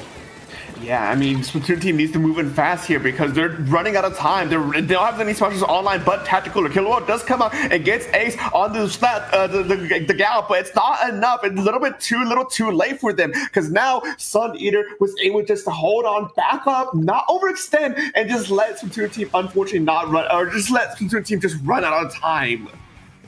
Yeah, I mean, that was just a really exhilarating flip of things, actually, because that entire first half of the game, a Splatoon team has just been on top of things, keeping things under wraps, making sure, and they had like a really strong lead that they were running away with, like you said. They pushed things all the way down to 25, and then and next thing you know, Suneater was just really, really well controlled of things. They didn't even try to push that far into a Splatoon team spawn. They just kept mid and held a iron grip on it, not allowing anyone from a Splatoon team to pass, and that's what allowed them to take back that lead and then push even further past that into the 10s, and was just able to get the knockout past that point. Even when Splatoon team had the specials, they had the whale, they had the wave, they had the cooler, it just wasn't enough to get there.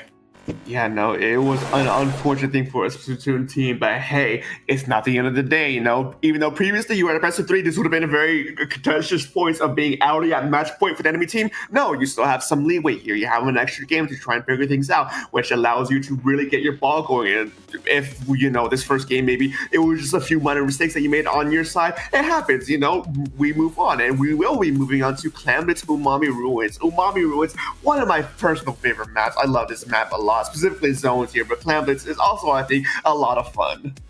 I mean, yeah, I think when it Clam's Umami plays a little bit kind of similar to Zone's Umami, if anything. I think it's just both of these maps just have a lot of space control in mind. I think when in retrospect now, I have a weird feeling that a lot of the Tetris piece shaped maps have a lot of map control being like a primary objective, like within comp, huh? You think about Robo Ramen, you think about Barnacle, you think about Umami. Could be, seems to be many such cases. I mean, when a lot of them are just a sort of a zigzag of a hallway, you know, it's kind of hard not to have it come down to map control and area control here. But as we move on to the second game here, Asus does switch off from the Ealer to the ZF Charger, which I am very interested to see here. ZF Charger is not one you really see too much. I think it has been slightly on the uptick from the new patch here, but not as much as some of the other notable weapons like Dynamo here. But I'm eager to see exactly how it's used in their hands on the side of Sunny. Even though 2 does go down here, they still have some presence, some control here in mid. The Splatoon team wants to try and press the advantage as best they can, pushing Sunny out at least back by a little bit. Yeah, I think mid control right now is a really key part of early game on Umami Ruins right now. 1 member down on each side so far. I think Sun Eater's trying to at least get their pickings, trying to at least overextend just a bit to see if they can get some space, but a Splatoon team is not letting them pass right now, and Zog actually is starting to move forward with the rest of a Splatoon team. They have a wave breaker ready to go. I think they popped that now. They're trying to get something started right now. The wave is being deployed on their dome. A lot of mid is being controlled by a Splatoon team, but no power clams. Oh, okay, well, as soon as I say that, it's immediately built. And I think now a Splatoon team has something going, but with these strikes being deployed by the Zeko back into that mid state. Yeah, no, it's been a slow and steady fight between these two teams, trading specials, trading picks to try and get any sort of momentum over one another here. But Zwag may be able to come in and sneak in the power clam, but no, coming and out of nowhere, the push is shut down. Only a last-ditch effort to try and throw the clam into the clam basket does score a Splatoon team some points. But Sun Eater moving fast, taking up mid very quickly, and already pushing up to the power clam of Sun Eater team, you know, or Splatoon team. I'm at a mix of words right now as they just move, the Sun Eater just moves so fast that they're already at this contest here. Exactly, they just immediately put 2 power clams into the basket here, with more to come from Asis pushing the lead to 45. There was 2 down, and Asis landing that pot shot onto Zog, landing a second onto Winner POV. Deadly with the scope is okay. The third. Can we see? Can we get a 4? Can we get a 4? Come on. Let me see the 4. But if anything, the push is still going. The push is still going. They're putting more clams in and out. Some really solid clam movement. No, Asis finally going down after being devastating with this Zekofin Charger. And if anything, a Splatoon team have a very steep hill to climb after watching the dark. Yeah, no, a Splatoon team, I just got utterly rolled there by Asis, being able to pick them off one by one, allowing Sun Eater to get so many clams in at a time. And now they have to try and scramble to recover some semblance, some sort of area of control here. And even though things are starting to look up for them, they still have to get through mid. They still have to get through Asis with the ZF. There's so much presence and pressure from Sun Eater still here in mid that they're forced to back up before they can even get any sort of pain down. And it's just Sun Eater just keeping this momentum, keeping this pressure going on in their favor. Yeah, it's only Assets right now, and they have been cornered, which means there's going to be a lot more space in mid for a Splatoon team to work around. The Wave Breaker has been deployed in the front of Divider. There's also a Whale as well as the Cooler that is being popped by a Splatoon team. They're starting to trickle their way forward here. They have no specials though if they want to keep this push either started or alive. These strikes are coming out from Asis. Zog won't go anywhere anytime soon with them going down. Winner POVs dancing in and around their wall to get a pick onto the gal on. Ooh. So from Quito, we'll get rid of Winner POV. Is this push even happening, Dark? There's just so much roadblocks in the way. Yeah, no, the unfortunate thing with Splatoon team is that the Eater is a bit of a slower weapon, so they had to make sure they can actually make the proper space for the Eater to actually move up and apply a lot of that pressure that it's known for. And if it's stuck in here in mid, it can't really do too much against Sun Eater, who's playing a bit more of a Bastion kind of defensive play here. They're not overextending, they're not playing too far aggressive here, knowing that the Eater's out in mid, and just like that, taking out a Splatoon team one by one. They then focused on the E-leader from a Splatoon team, and Sun Eater now, just like that, already back to the enemy clam basket, potentially threatening the power clam into the clam basket once again. Exactly, that power clam immediately breaking the basket to begin with here. We're seeing No Name trying to keep Dome. They're backing off. The strikes from Asis are coming in. Ace could have thrived with them, but they're going down to winner POV. Meanwhile, Asis over by Chair, trying to get some picks, but they get shot down by Sky. Keto's trying to move in. They go down to Zog, and now we're going into our final potential push for a Splatoon team. Everything needs to go in on this one push. Zog will be breaking the basket first. Their splashdown is ready to go. That can take some space. Unfortunately, they go down. Here's more clans coming in from the Zap. They go down here. Sky's gonna be able to get rid of No Name, get rid of Ace, but they go down over to Keto. Winner POV. Second power clam has hit the baskets. Winner POV going down in a trade, but here comes the Zap. Wait a minute. Wait a minute. In. This game could be taken back. They just need to keep the space and the basket open here. Sky has 6 clams. They need to go in, but they're going down to Ace. Right now, winner POV, they're able to get rid of Ace. No, they go down to Keto, and that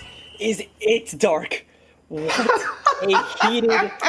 a heated overtime. That push was the strongest that we've seen from a Splatoon team this entire match. But unfortunately, that was an overtime, and the clock was running against them. Yeah, no, playing with your lives on the line pretty much. A Splatoon team threw everything they had at that final push to keep it going, to keep it in their favor for as long as they did. And they did really well, all things considered, to close the gap as much as they did in that single push. But unfortunately, then SunEater just hunkered down. They just played this wall of just absolute defense that a Splatoon team just wasn't able to break through once things started to trip down to just 2 or 1 players remaining. And SunEater now at match point here. I gotta say, as a Splatoon team, I wonder what things they want to try and change up, what things they want to adjust here moving to this game number 3.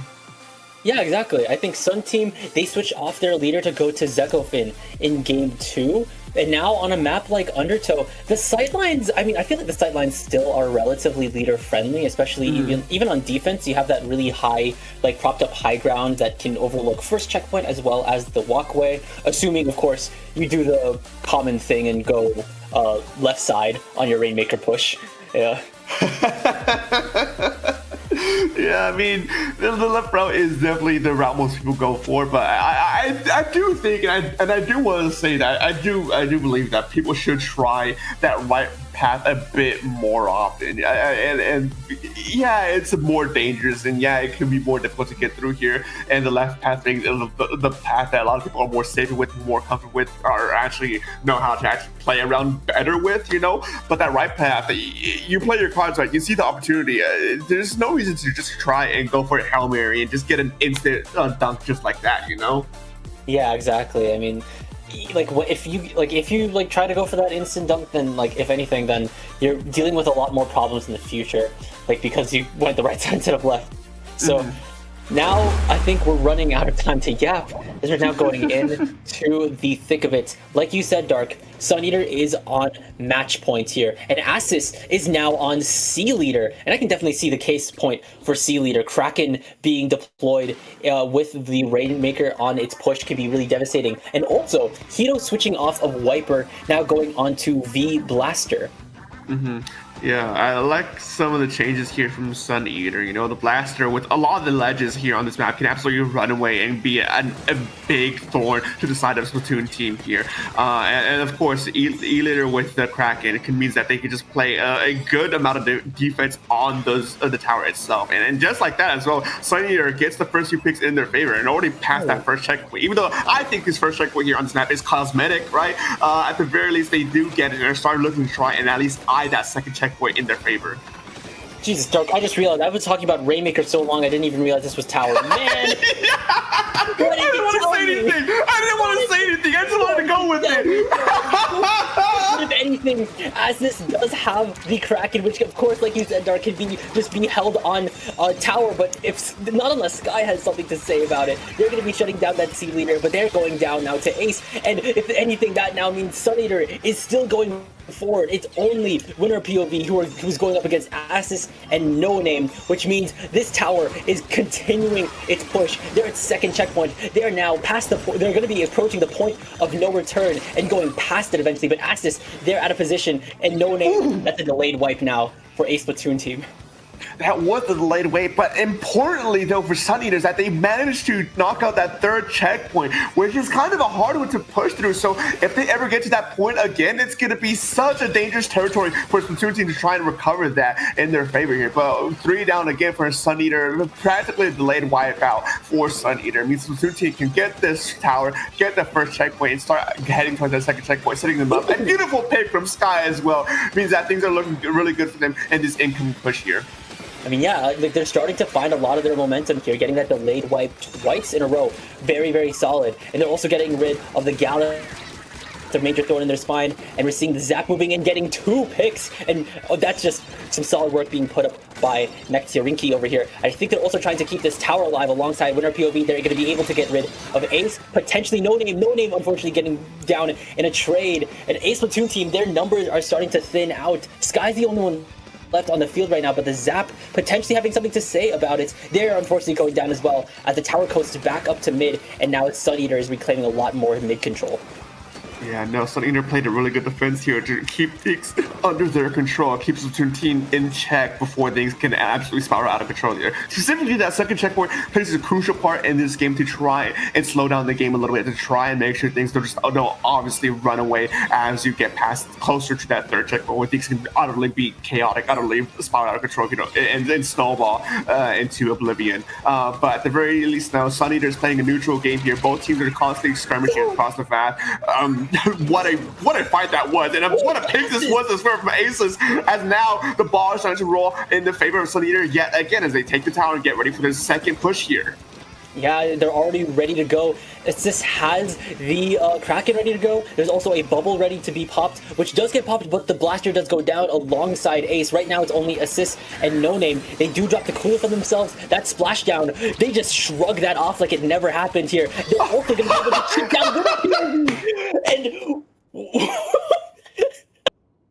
this Zap on Sun Eater. One player armada able to withstand a splashdown and even get rid of the last bit of roadblock, which punches Sun Eater's ticket to winners bracket final, to Great White Finals. They have their spot set in stone, and if anything, we're just waiting now on who is next. And man, Dark, what a game! What a game! No, I want to say, I'm pretty sure this NZAP rode it from mid where the tower first started all the way to the end. That was 100-0 tower rider there from the NZAP. That's why I was laughing so hard when they got that deflect with the bubbler, with the cooler right there, because they were the ones who rode it to the victory. they got, okay, so timeline of Zap hops on tower. They pick off the enemy team Zap. Then here comes the blaster. They pop the cooler. The enemy team blaster pops the splashdown. They hide behind tower pole alongside their cooler. They stay alive. Blaster gets picked off. We're approaching the point of no return. They get rid of the gal. They get the knockout. Mm-hmm. What? That is a crazy ride here.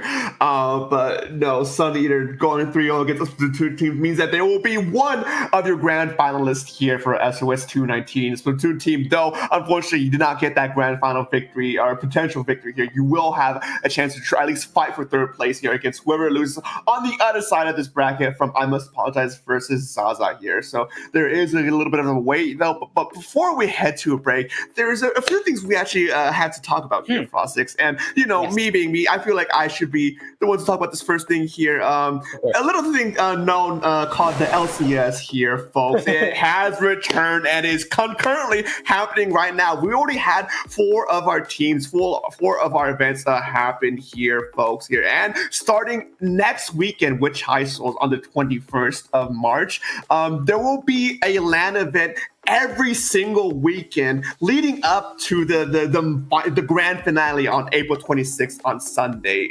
So be on the lookout for that. 12 teams will come out from each one of these LANs here, and we'll be competing on the 26th to see who will be the LAN championship grand champion, you know?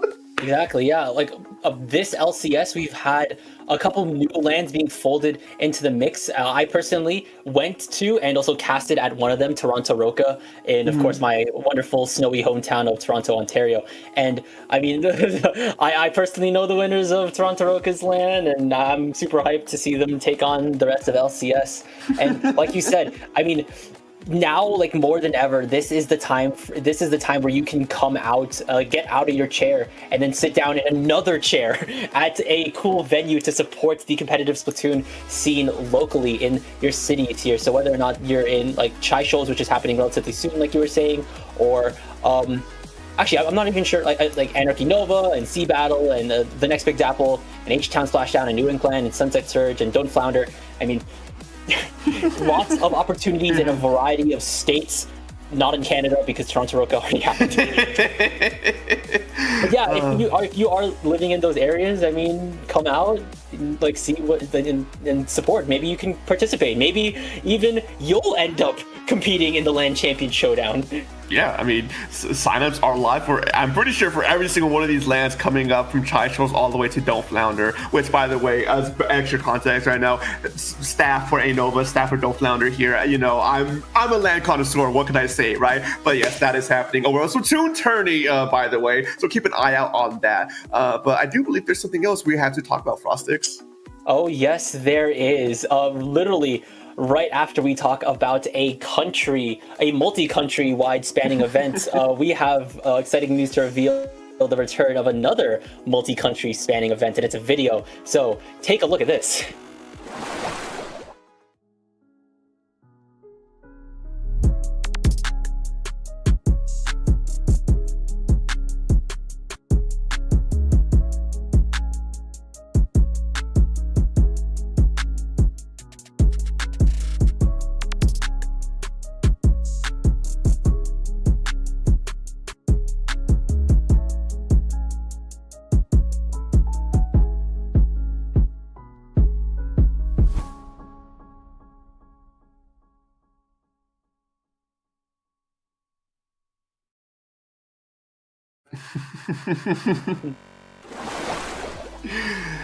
Oh man, that is right, folks. SWS is back for the grand return in this upcoming season. Of course, there will be more information revealed on March 26th at 5 p.m. Pacific time, so keep an eye out for more information revolving that.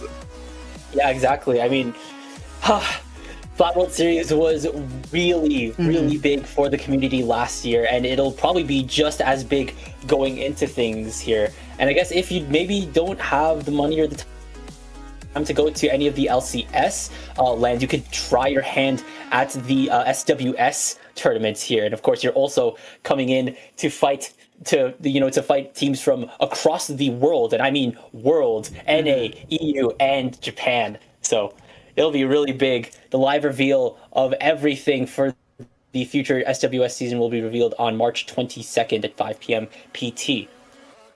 Yeah, no, and of course we have broadcasts both in English and Japanese from here in IPL or over on Area Cup, which I think is always a really cool thing to have here, folks. But yes, SWS is back. We'll see more information about that. I'm actually looking forward to see exactly what gets dropped and revealed on that day. But folks, I do believe we are still waiting on our other set here. They're still getting their matches played out, trying to see exactly who comes out on top of that. So we will be going on a little bit of a break as that plays out here. So don't go anywhere just yet. Get your food, snacks, and water. We'll be right back after this break.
Hello everyone, welcome back to Swimmer Sync 219. Hope you've been chilling or have chilled enough because it's time to get heated. We are at the end of it all. Grand finals between our top seed, I Must Apologize, and our second seed, Sun Eater. We've seen both of these teams in the past duke it out in the most heated of sets so far, and this is where this heat comes to a maximum.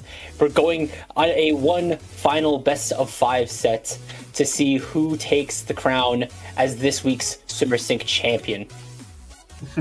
Yeah, no, I'm very, very eager to see exactly how these two teams are going to duke it out here. I mean, you have the number 1 seed versus number 2 seed, you know, this should be a very close game, all things considered, you know, and of course we've seen what these teams have brought already. I mean, we just seen Sun Eater here, you know, with aces with just a rotating line of chargers, and it was such a glorious thing to see here. But at the very least, you know, kicking things off, we will be starting out on this set with Splat Zone's Mako Mark, another one of my favorite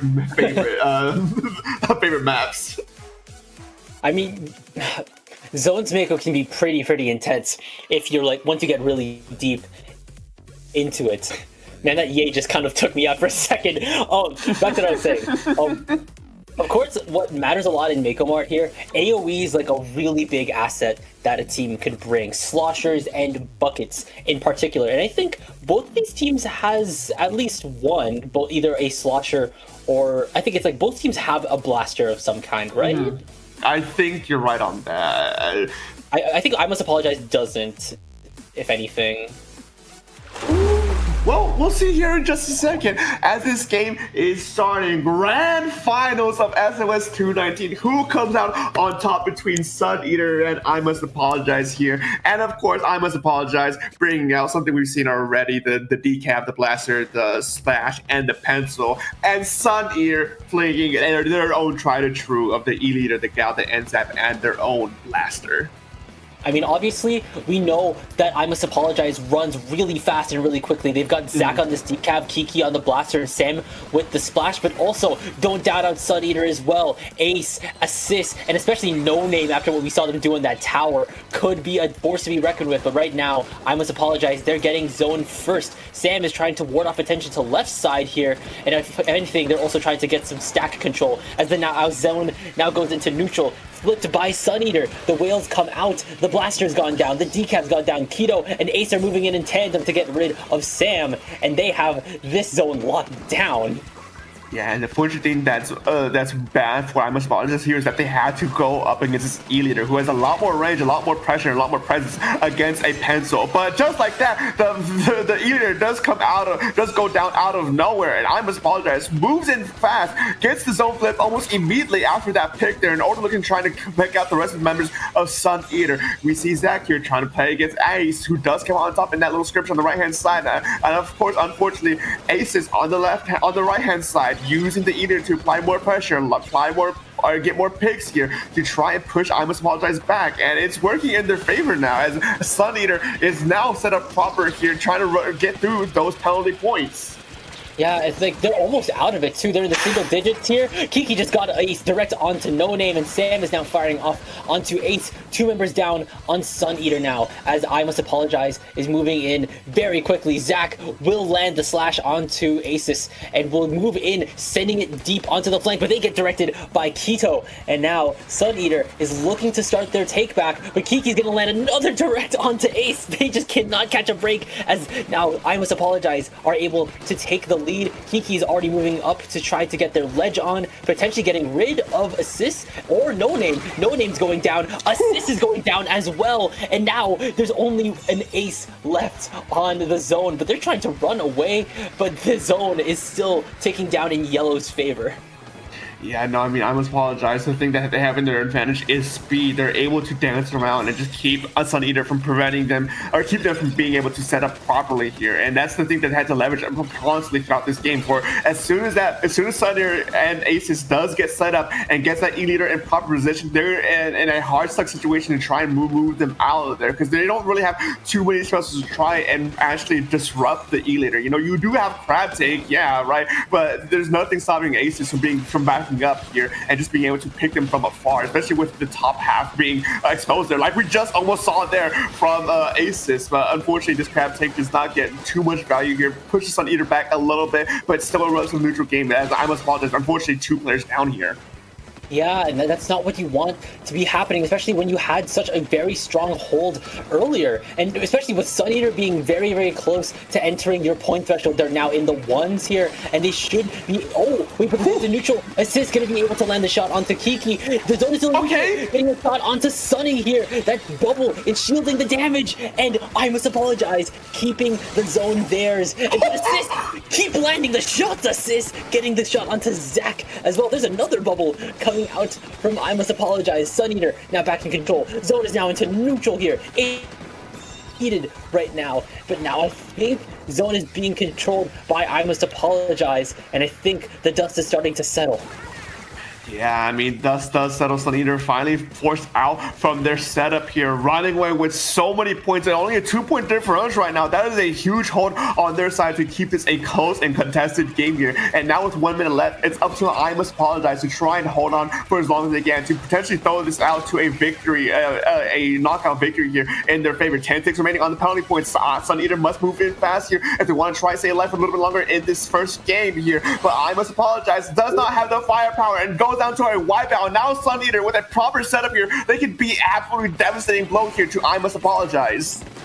Yeah, no, that's a huge wipeout for the rest of Sun Eater here, and Keto is in a very strong position on the ledge that normally the rest of I Must Apologize have been set up on. And now that they've got this cooler, they don't need to entirely worry about going down easily. But now this needs to work in overtime, and with only 2 members down, no, you can't afford to be losing this much members like this here. This needs to be capped. The zone has to be put into either neutral, or they need to actually cap it themselves. That way overtime can start. 2 members down. Zone has been capped by Sun Eater. This is overtime. This needs to work for Sun Eater. They need to work down through all of their penalty points here. And they do have a numbers lead right now. Zach is trying to move in though. The crab I think has been popped, but Zach's going down here. 2 members down on I Must Apologize here.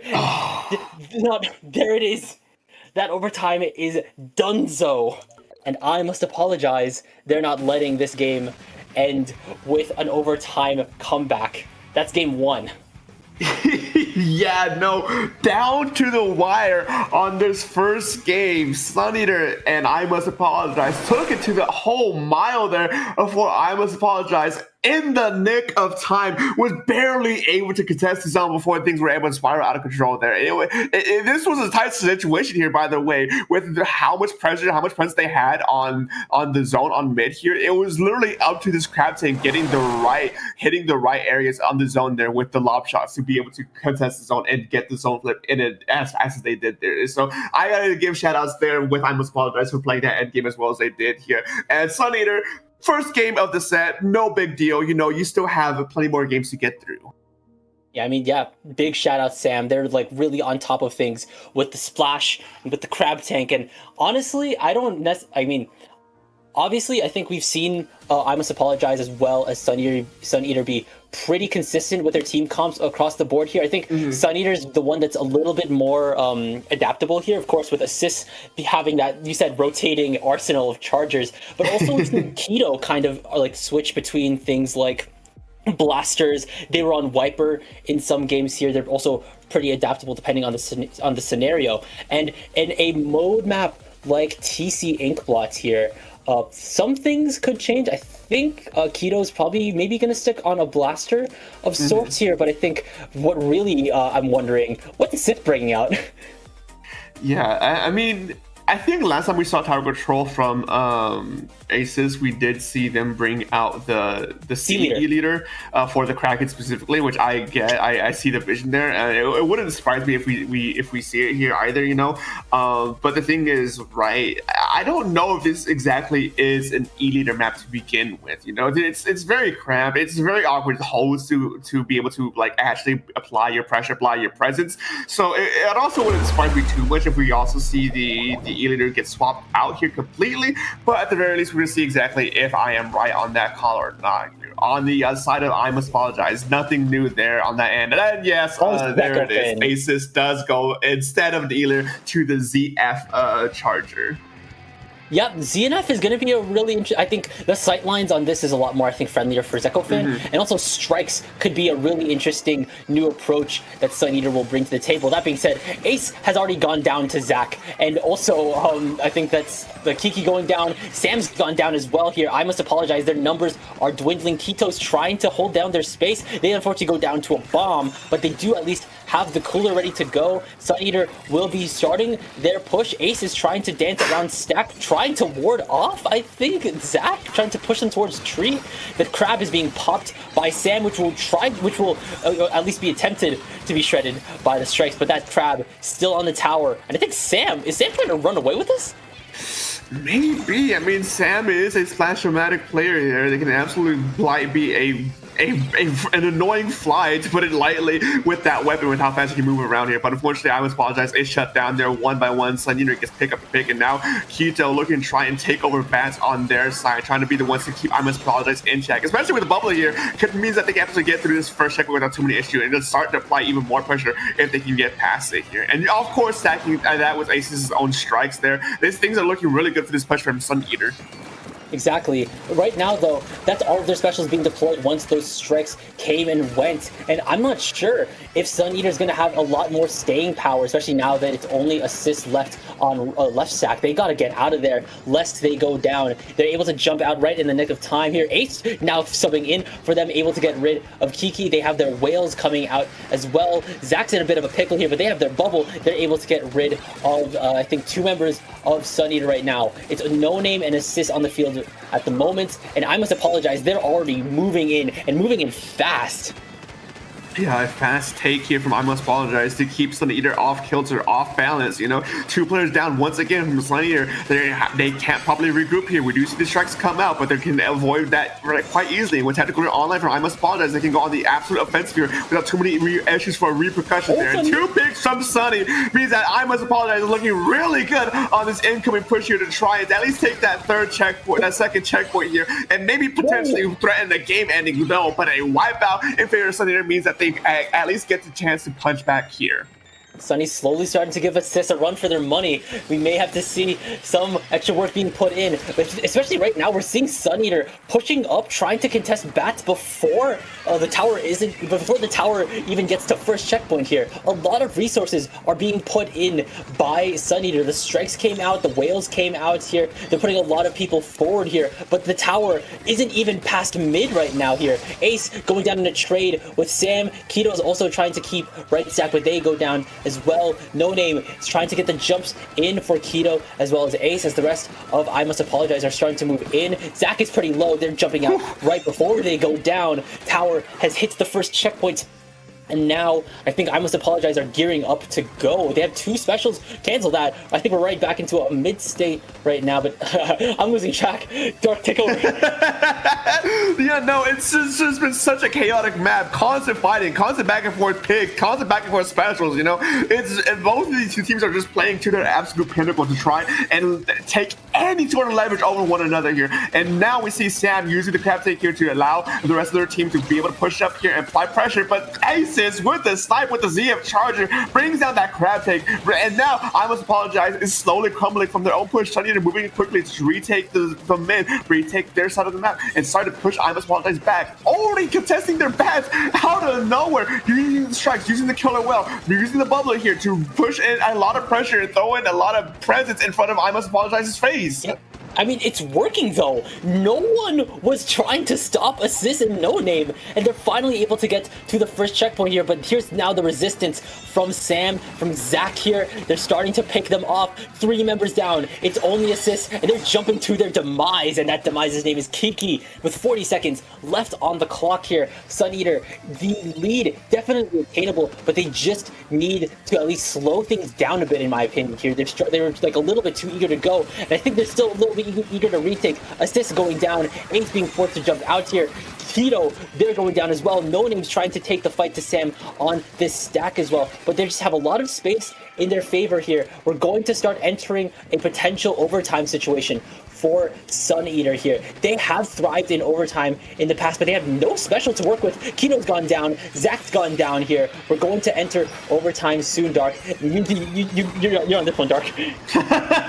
Overtime is called here. We do see Assist use the string strikes here to clear that left stacks here as they get ready to get pushed back here, and his players are going down left for I Must Apologize, and it's looking kind of scary for them. They need to move in fast here if they want to try and contest this tower before it gets a little bit too large, too late. Kiki using the blaster to try and poke from afar, and they do get a pick, but it's not enough. Suneater in overtime takes that game.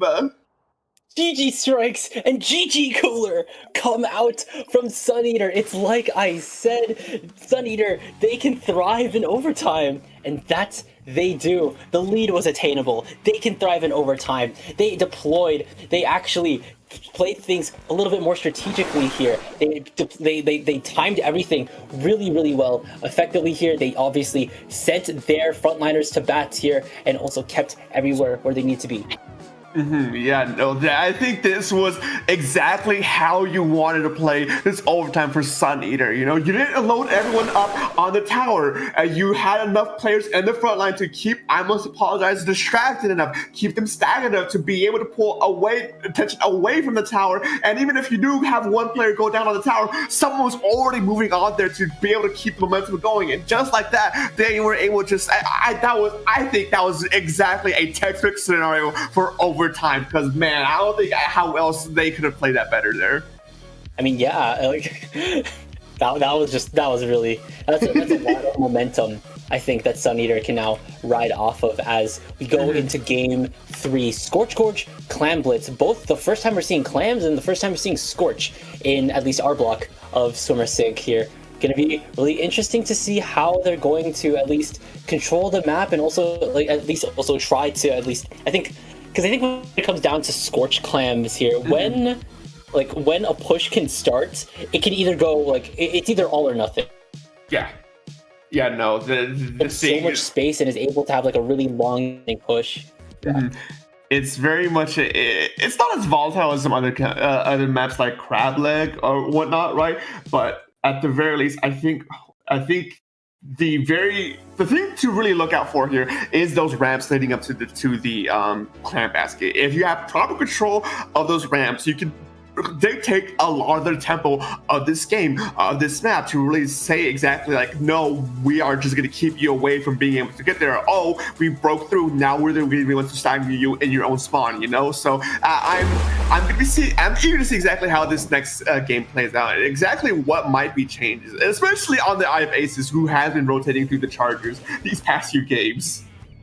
I mean, yeah, I think the sidelines could be leader friendly, but Zekofin is their choice for game 3. And strikes can of course be really solid for covering up elbow to initiate or prolong a push. And we're already seeing, I think Kino and Ace are diving off of the ledge here. And I think they're trying to get something going here.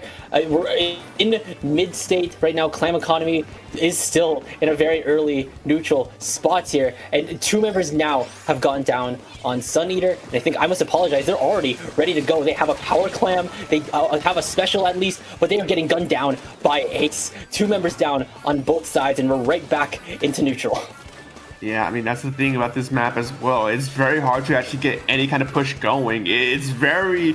It could be very much a stalemate game. I mean, trying to shoot most of the Clamp-Blitz maps specifically as well, a lot of it does tend to like 2 or 3 minutes of just constant fighting, constant back and forth pressure and advantages. But I think this map specifically more lends to that sort of playstyle. Because I mean, just out of right here, Sun Eater is technically at the advantage here, but it's hard to actually push through the remaining players of I Must Apologize here. And they're able to anchor down, hunker down, bring up this wall, and using the crab tank to push back, and we're once again back in a neutral state yet again, even though Sun Eater was at the player advantage there.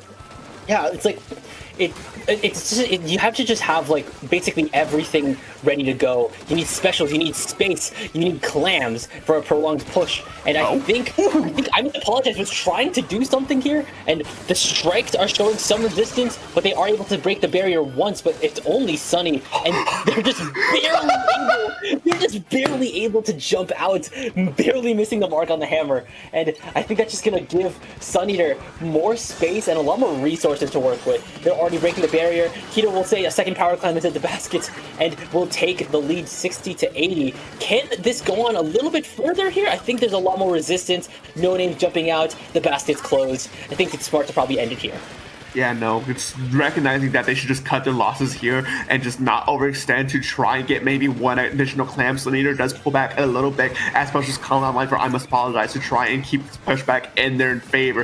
That crab tank does apply a lot of chip damage to those players over in that corner, but I Must Apologize can't really take advantage of that as through make that 3 players go down for I Must Apologize. Sun Eater could potentially look to get yet another push again here. Countering that power clam goes down, unfortunately, to Zach, but still gets the clam into the power clam basket, meaning that they can at least contest some of those the penalty points that they build up and extend their lead by just a little bit further. A little bit, yes, but if anything, that's just giving I Must Apologize a little bit more resources.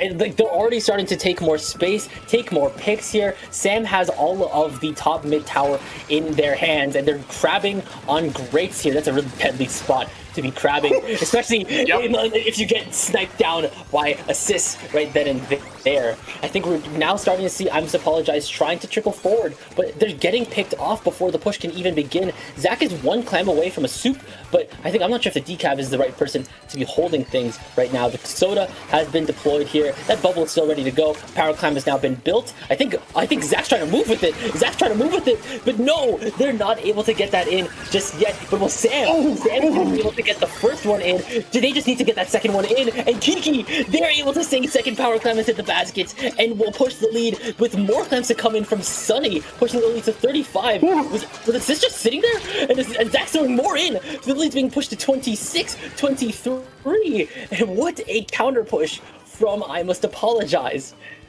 Yeah, no, hitting back twice as hard as Sun Eater just did. They were able to bring their points down to 23 points remaining. With 1 minute left on the clock here, Sun Eater has a bit of a mountain to climb here to try and at least contest that lead there in any way, shape, or form. But the presence, the power, the pressure from I Must Apologize here in mid is too much for Sun Eater. They're still holed up, still hunkered down under their clam basket. And with so many clams in the pocket of I Must Apologize, they can absolutely get another clam into the clam basket here and potentially set themselves up for a knockout if they play their cards right, or it looks like they're just opting to just play it safe, play it steady, not necessarily needing to overextend. You don't need a knockout to win here. You just make sure that Sun Eater can't close the gap for those points.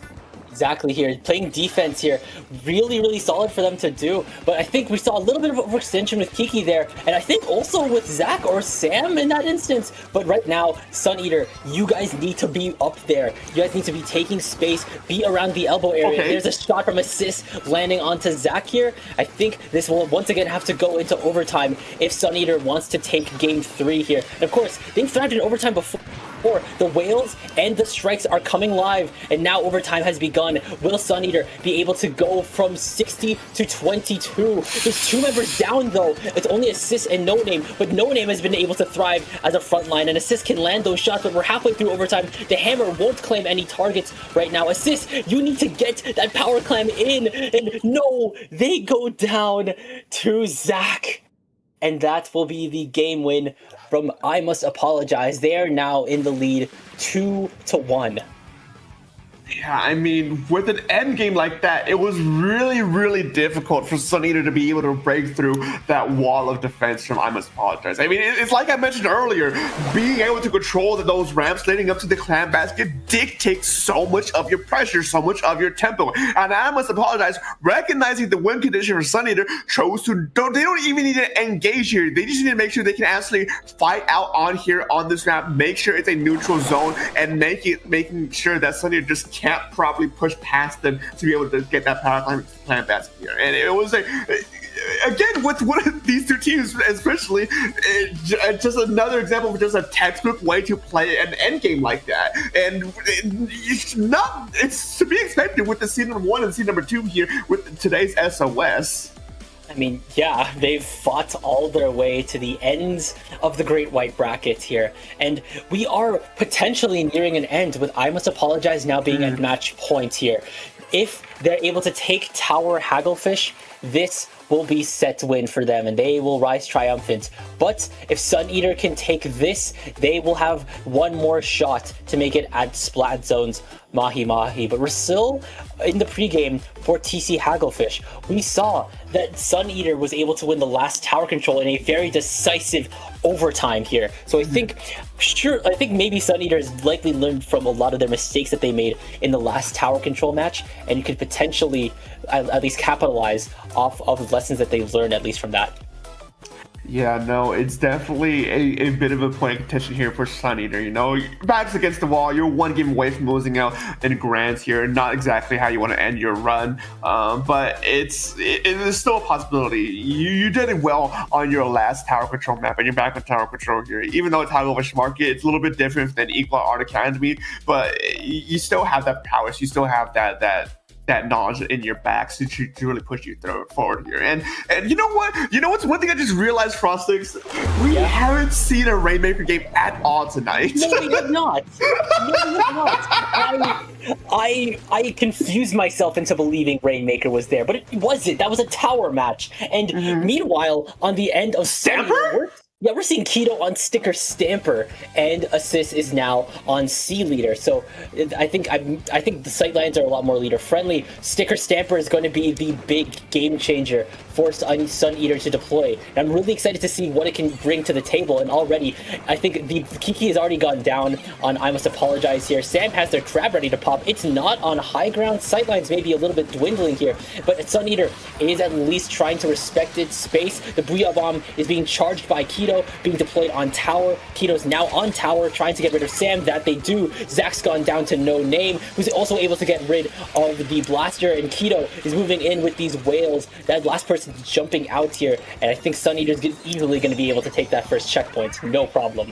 Yeah, this first check is definitely going to go down here. The question is how they're going to play around towards the second checkpoint here. Aces does back up a little bit to provide jumps for the Ace and for any other members of Sun Eater. But with I Must Apologize moving so quickly here, taking 2-3 down out of nowhere with the last player jumping out. That's a delayed wipeout in my book, as I Must Apologize does a beautiful retake here, starting to get ready for their own push here to contest that first checkpoint in response.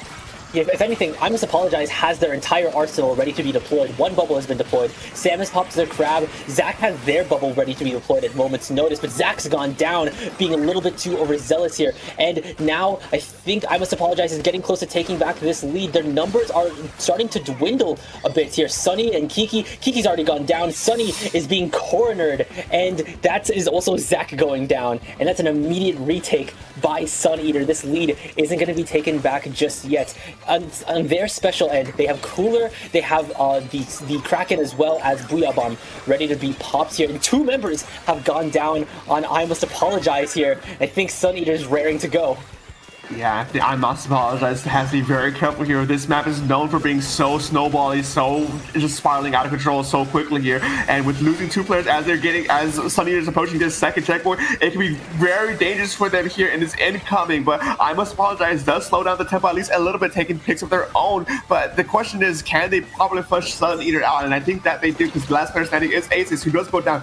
Yet another delayed wipeout in favor. I must apologize now. They have the opportunity here to retake mid here, get their specials online, get some momentum going in their favor. But the question is, can they actually break through this first checkpoint this time around? Yeah, like they already had a lot of resistance from Sun Eater while they were trying to get the first checkpoint here, and I think they're already starting to show a little bit more resistance, but there's 2 members down on Sun Eater at the moment here. They're still trying to rally their forces, and I must apologize, has their specials already deployed here. The Crab, the Bubbles here. Kiki, unfortunately not winning this duel, but Zach is here to pick up the slack. They're deep into enemy territory, into court, trying to at least cause a big distraction, as I must apologize is able to break past first checkpoint here, now having their eyes set on second here. Zach's gone down, Keto has popped the Booyah here, and I think that's an immediate, almost retake, unless they realize Sam is lying in wait. Do they realize that the Splash is lying in wait and is ready to pounce? They don't know. They don't know. No. They're behind you with this. And a whiff! Sam unfortunately whipping those shots against A-Sister. Now forcing to retreat. This could have been a very lethal play. Goes awry as Sun Eater now has the opportunity to, with that crab take out of the equation for the time being here, they can absolutely run away to the second checkpoint. Kraken on the, Kraken off line. I just want to say, what a beautiful shot from A-Sister as things are starting to really spiral in the favor of Sun Eater. This is the position you absolutely want to be here, heading to the second checkpoint. What a turn of events from Sun Eater, from Sam whipping the flank to Sun Eater immediately capitalizing off of that here. They are suffering 3 members down, but the damage has been dealt. 27 left until a knockout for Sun Eater. And with 1 minute left on the clock here, I must apologize. They need to start upping the ante here. They can't be going for these kind of subtle pushes, getting like a little bit closer to the second checkpoint here. You need to start making these pushes matter. You need to at least get a lot of, you either need to get a lot of space or maybe even a lot of picks going, and they have both of their bubbles ready to go alongside Sam's crab tank firing off here, making sure that all the members of Sun Eater are dwindled down in their health, ready to be picked off by Zach, by Kiki. 1 bubble has been popped by the tower. The checkpoint has been reached here. 2 members down on Sun Eater. No Name's trying to move in. Ace is trying to move in. The lead has been taken by, I must apologize, and I think they're still going, Dark. They're still going. They're 2 members down. Wait. Go to the tower! There's too much pressure from the angles of I must apologize that Sun Eater was able to split them up and force them to ignore the tower. Now we're in an overtime scenario here. Sun Eater needs to make sure they stay on this tower for the remainder of this match here, because they get off and I must apologize can absolutely take this and win this game and win this set. This is do or die for Sun Eater here. Now we see the Kraken is online for Aces here. They need to be smart with how they use it, because they can be absolutely pushed out and thrown away from the tower if they're not positioned right. The NZAP does go down, which is not good. You do lose your technical. Booyah does clear out this tense here, but we do see Sunny gets picked up from the 100 tense here, and no one's on the tower here. No Name jumps in, hits the tower, but 2 now, make that 3 now. But Ace is the last player standing with the Kraken. Seth has to do everything he can to win the Sang Leader. Oh, but no, they don't. Sunny is still alive for 1 more game. Aces is working miracles right now, and Sun Eater is taking this to game 5. We have a tiebreaker on our hands, Dark, and what an overtime. They go all the way from their end of the map. They suffer 3 members down here. They survive GG specials, GG Crab, GG Bubble, and GG Kiki being sent in. 3 members go down. Assist stays alive, even amidst everything. They are alive when the dust settles after their Kraken is over, and they take it all the way to the bottom bun of the zone sandwich. Welcome to Mahi Mahi Resort Twitch chat, and we're gonna be here for the set of the week, man. I've never seen overtime go that way before. The last player standing. It's like I was alluding beforehand. That Kraken was gonna be crucial there, and it was so crucial for their victory here. Sun Eater taking it overtime against I Must Apologize, and what was nearly a very dangerous scenario for them here. Now in a game 5, match point, set point for either side. And the thing to note, Frostix, is I'm pretty sure every single game that set has gone to overtime. Exactly. This has been one of the most heated sets I've seen within the last couple of weeks, Dark. It's just every map going into overtime. Every single member of both of these teams working their butts off to ensure that they can play it to their absolute maximum capacity and show us a dang good time.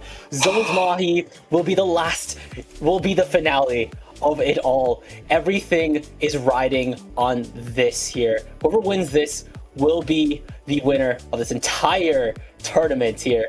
And at this point, what's left? What's left? What charger are we going to see? What will Keto do anything? Will we see any chart changes in I Must Apologize's end? Who knows? We saw them on a slider. Like we saw, I think one member of I Must Apologize being on Dapple's one game, and then they went into a blaster. Yeah. I mean, on a zones map like Mahi, maybe, but who knows? This is it. This is where it all comes down to the closure. This is absolutely it. No more second chances from either side. No more do-overs for any team. You have your last chance here now to settle it on. It looks like both teams are very confident with what they brought in from their last games, that they're bringing it into the second game here. And I think it's a very good pick here. I mean, we do see Aces switch from the C leader to the E leader, which makes sense, right? Kraken doesn't really do much here, and you'd rather have the Wavebreaker as an area denial of sorts here. And I Must Apologize. What a beautiful opener as well to really set themselves off here. 3 down right out the gate because the Sun Eater can set up with that E-Leader as well, can apply so much pressure and hold for such a long amount of time.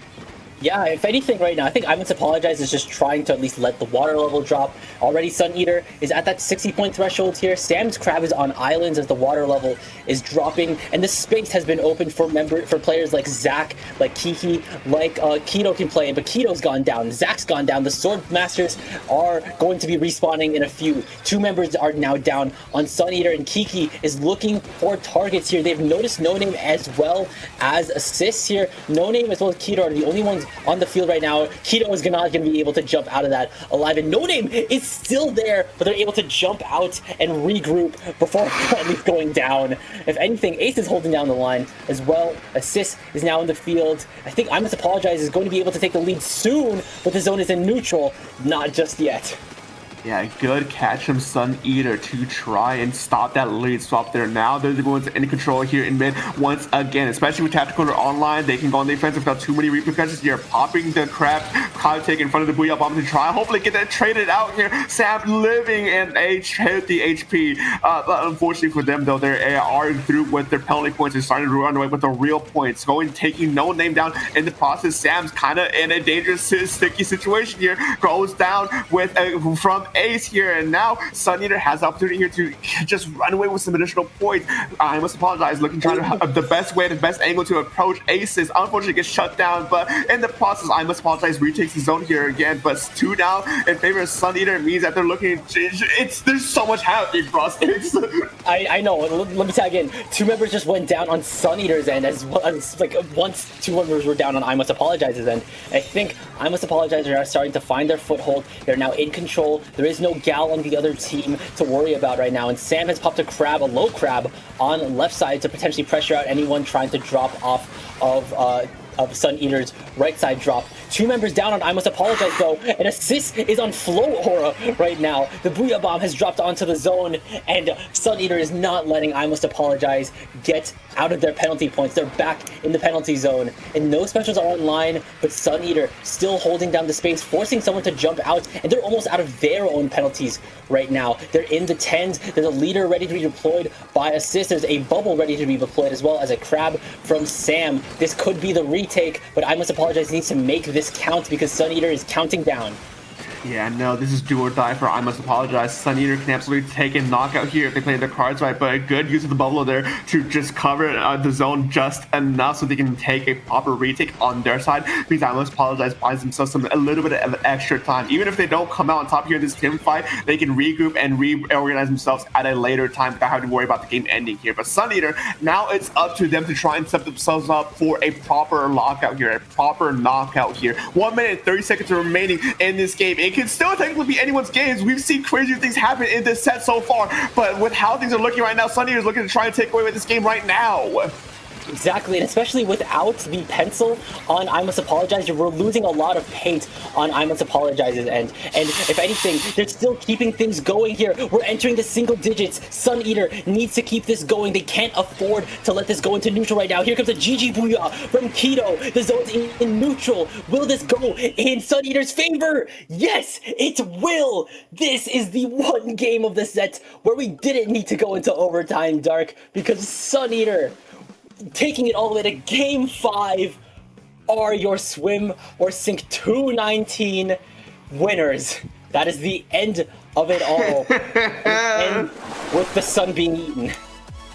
Yeah, no, with back-to-back overtime, Suneater has finally cracked the code for I Must Apologize and was able to take a rather decisive victory here against I Must Apologize. And as a reminder, folks, up until the last game, they were down 2-1 against I Must Apologize and consistently losing out in overtime with only barely squeaking out a win on that second game on Tower Control here. It was an extraordinary match to watch between these two teams, and unfortunately for I Must Apologize, it's Suneater who came out on top in this set. That was just great. That was great to see from start to finish. From seeing I Must Apologize first, and then seeing Suneater taking on a Splatoon team, and we seeing them both take on each other in this extremely heated set, trading blows, trading chargers, trading shots, trading pushes, and explosive overtimes all the way to the end, man. I'm tripping up on my words, and this has just been an amazing stream. Wonderful stream.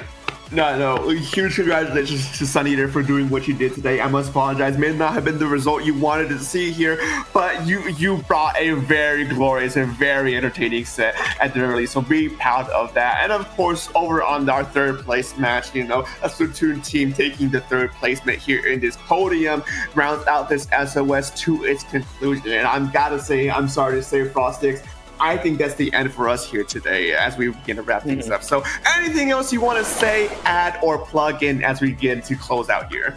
Of course, if you guys want to find me on my social medias, I'm on twitter.com at TK_Frostix. My Blue Sky is frostix.bluesky.social here. If you live in the Toronto area, do consider showing up to the Toronto Splatoon scene. Squid Socials every month. Gommel is coming in the summer, and who knows when the next Toronto Roka will be rolling out. At Dark, before we eventually fade into the abyss, what about you? SPF Dark is my socials. You can find me on anywhere on most sites, but you can also hear me across the multiple organizations we have here in the scene. I do commentary on the full time pretty much at this point, but on top of that, Anarchy Nova, Don't Flown in the Function, I'm your head TLs for those events on the East Coast. Come check us out. We have our events coming up here in a few weeks actually, so come sign up for that. And of course, as we close out here, good old Pipe Dream being our producer here tonight. This stream would not be possible without the homie here, so huge shout outs for that. But of course, folks, that's gonna be it for this SOS 219. One last time, congratulations to Suneater for winning out that set. But as we say goodbye, folks, I hope yourselves take care of yourselves and have a good night.